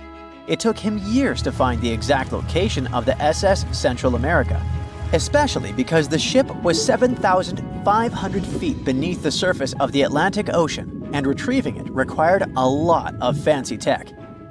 A group of 161 investors paid for his adventure, but it goes without saying that they were not doing this out of love from their hearts. They invested $12.5 million in this project because they were expecting to earn at least 10 times more. But since life is not all sunshine and rainbows, 39 insurance companies sued the research team as soon as they retrieved the gold. Back when the ship was up and running, these companies insured the cargo of the SS Central America, and when the cargo was finally retrieved, more than 100 years later, they wanted to be compensated. They said it was not their job to retrieve it, but that doesn't mean they abandoned it. This crazy talk didn't stick, and 92% of the gold was given to the research team. The plot thickened when the investors were scammed by none other than Tommy Thompson, who fled with $4.16 million. He also had 500 gold coins, but he's not telling a soul where they are. Nonsense like this is the reason why most countries have rules to protect cultural properties. And yes, sometimes shipwrecks can be a cultural property. Obviously, there are many maritime treasure discoveries that happen without breaking any laws. The SS City of Cairo, for example, was a steamship that submerged in 1929 with 2,000 boxes of silver coins weighing 122 tons. A company called Deep Ocean Search retrieved the coins from a depth of 17,000 feet, which is 4,500 feet lower than the Titanic. 34 million pounds went to the UK Treasury, and the Deep Ocean Search also got a share. The good news here is that some of the coins can be bought by collectors, legally. Paying for a treasure is probably the closest you can get to an underwater archaeology find. I know, all I did was destroy your piracy dreams. But while raiding gold-filled shipwrecks may be a crime in most countries, or just financially impossible for us mere mortals, not all hope is lost. There is about $771 trillion worth of gold lying on the ocean floor, and it doesn't have an owner. It's like an underwater gold mine, except the gold is in the water. You know how the water of the ocean is salty? Well, the gold gets mixed with the minerals in the water, so it's not like you stumble upon a gold nugget on the beach. Each liter of ocean water has 13 billionths of a gram of gold, and it's very difficult to extract such tiny particles of gold from the water. But that doesn't mean people haven't tried, and, of course, there's been a scam here too.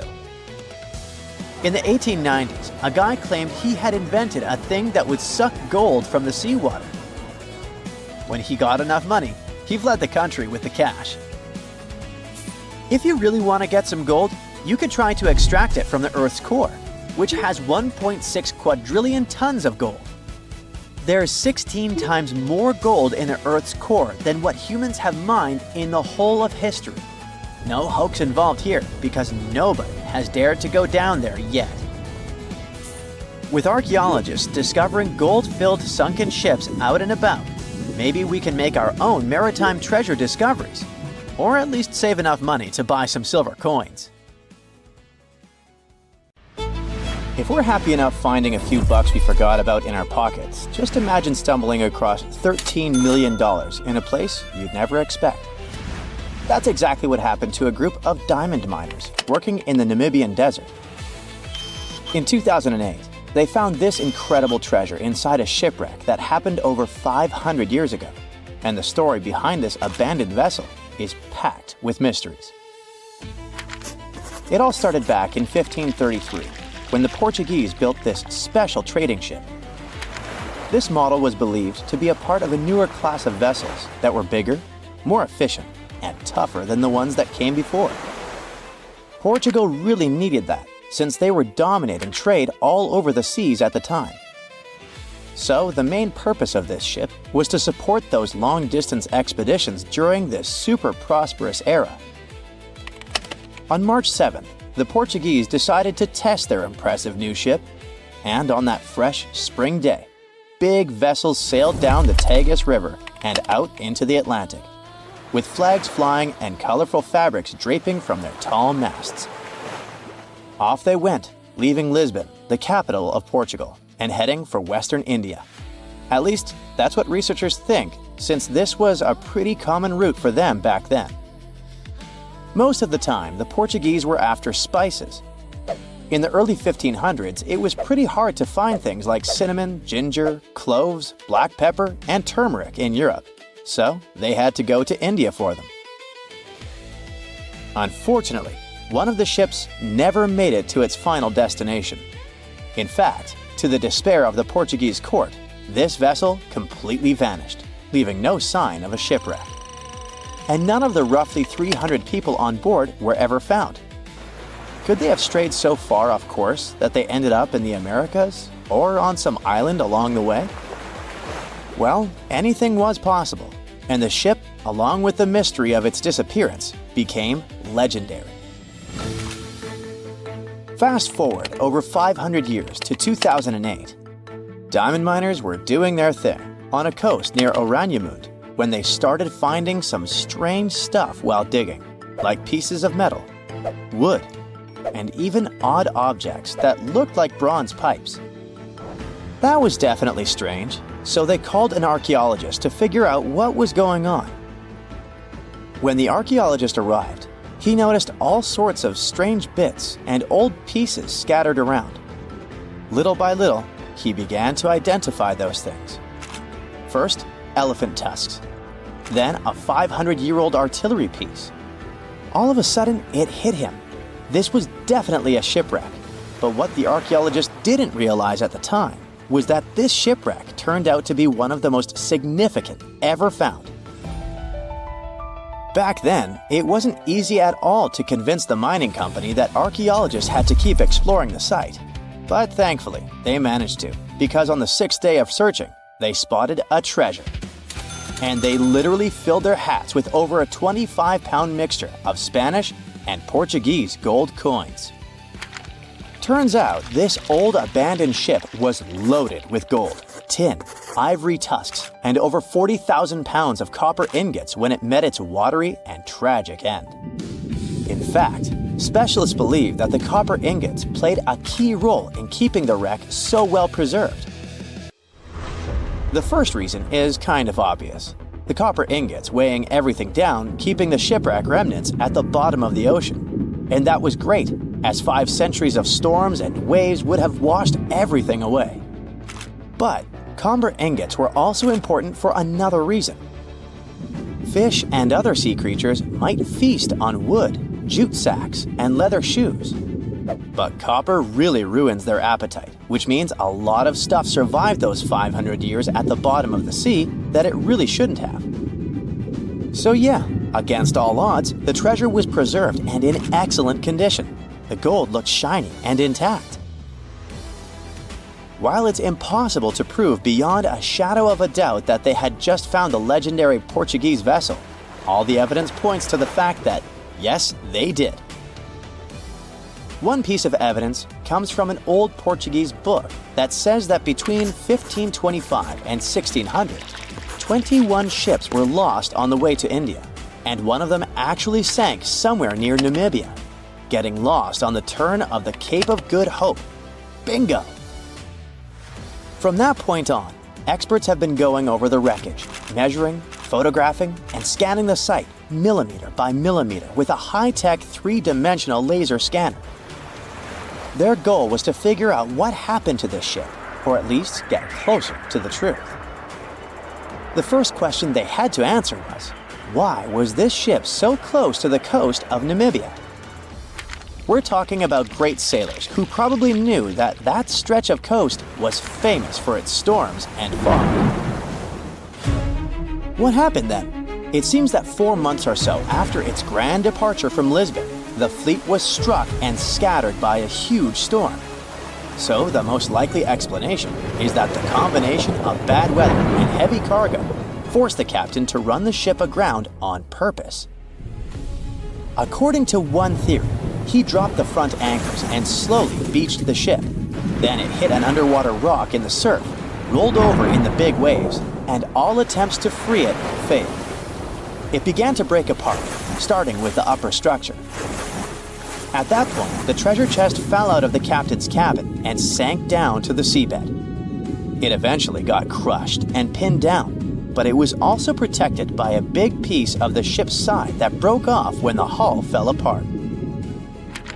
Okay, but what about the people on board?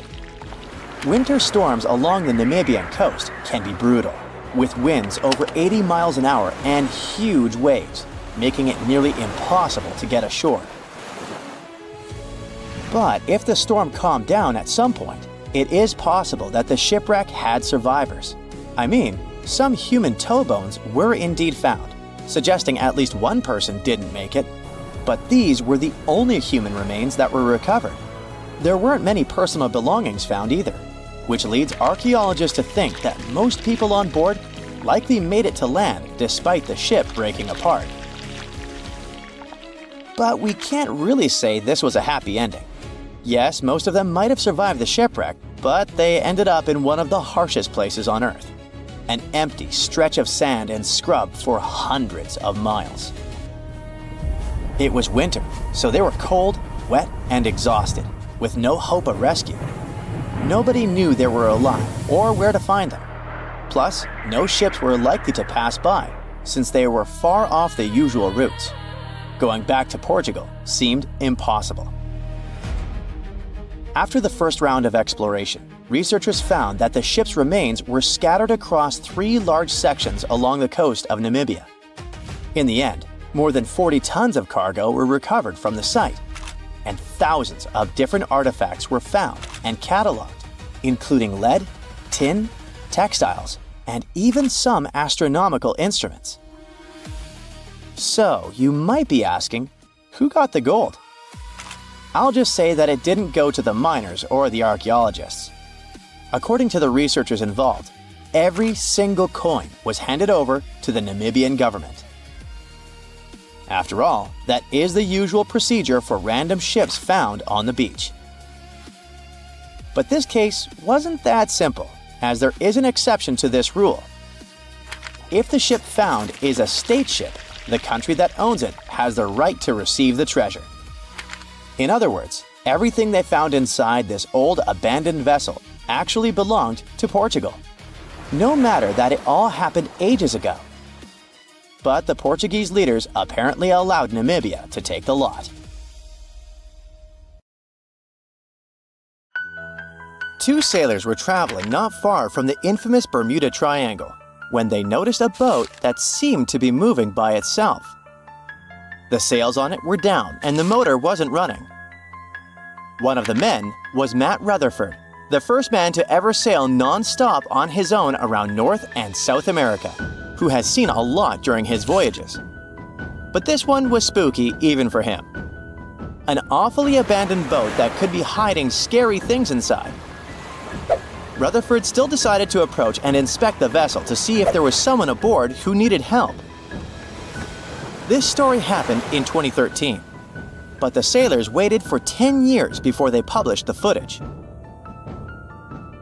The ghost ship, which turned out to be named Wolfhound, looked like an upscale one, and it probably cost hundreds of thousands of dollars. It seemed like whoever abandoned it was leaving in a rush. There were clothes and other personal belongings all over the main cabin. Some parts of the ceiling had fallen and some drawers had popped open.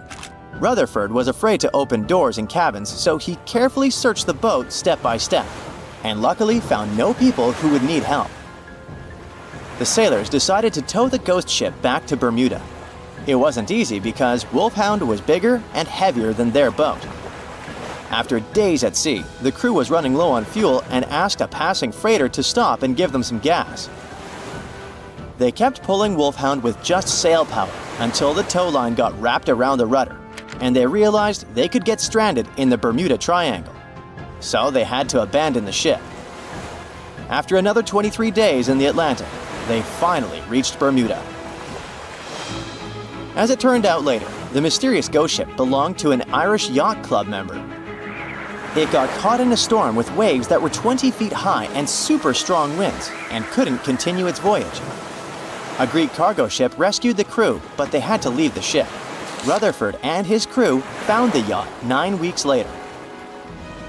Wolfhound is one of more than 50 ships and 20 planes that disappeared in the Bermuda Triangle since the mid-19th century. The first ship, at least officially documented, was the USS Pickering. It departed from Delaware to the West Indies in 1800. There were 70 people aboard. No one ever heard anything from them ever since. And perhaps we'll never know what exactly happened to them and where the ship is now. The largest ship that has ever disappeared in this mysterious area is the USS Cyclops.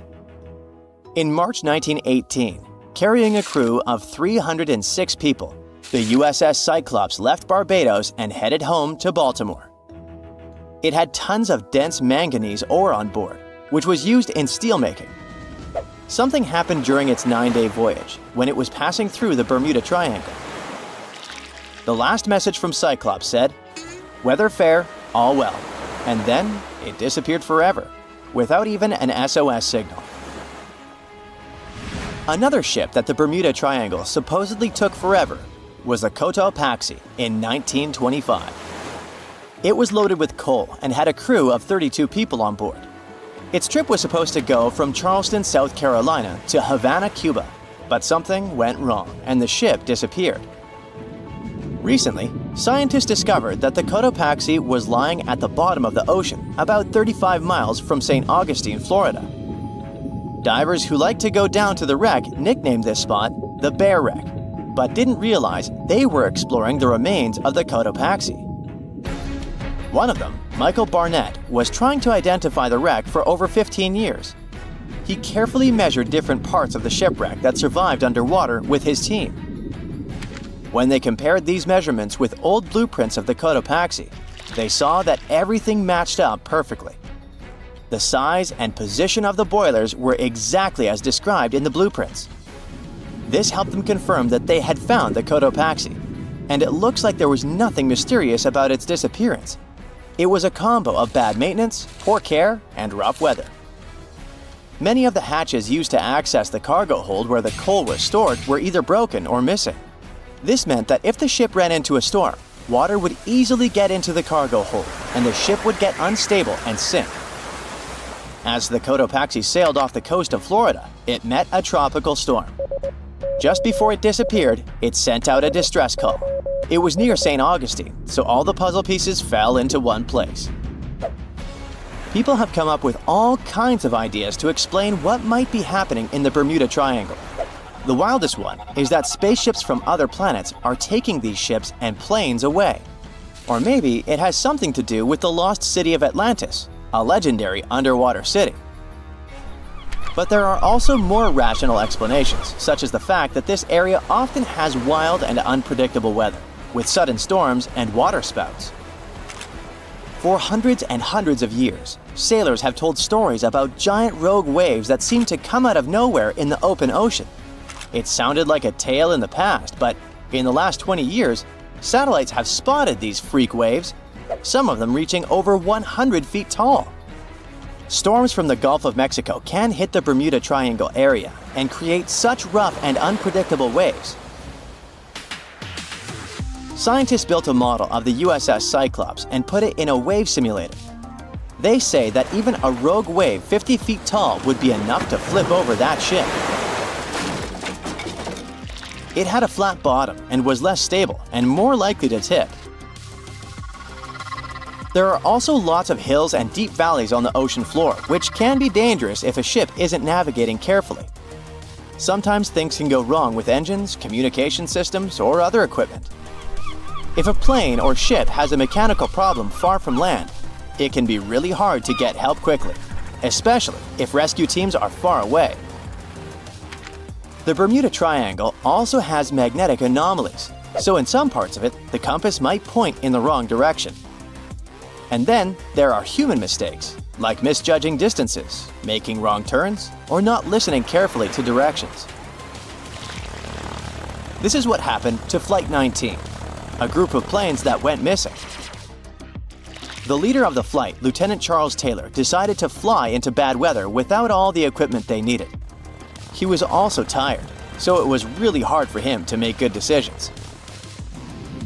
Disappearances in the Bermuda Triangle don't really happen more often than in other parts of the Atlantic Ocean, where a lot of ships and planes travel. They just attract more attention and talks. You still won't find the Bermuda Triangle on any map, and it doesn't have official borders. So we might never be able to solve its mystery because we can't be sure it even exists. But maybe we need to be worried about another Bermuda Triangle, the one up in space.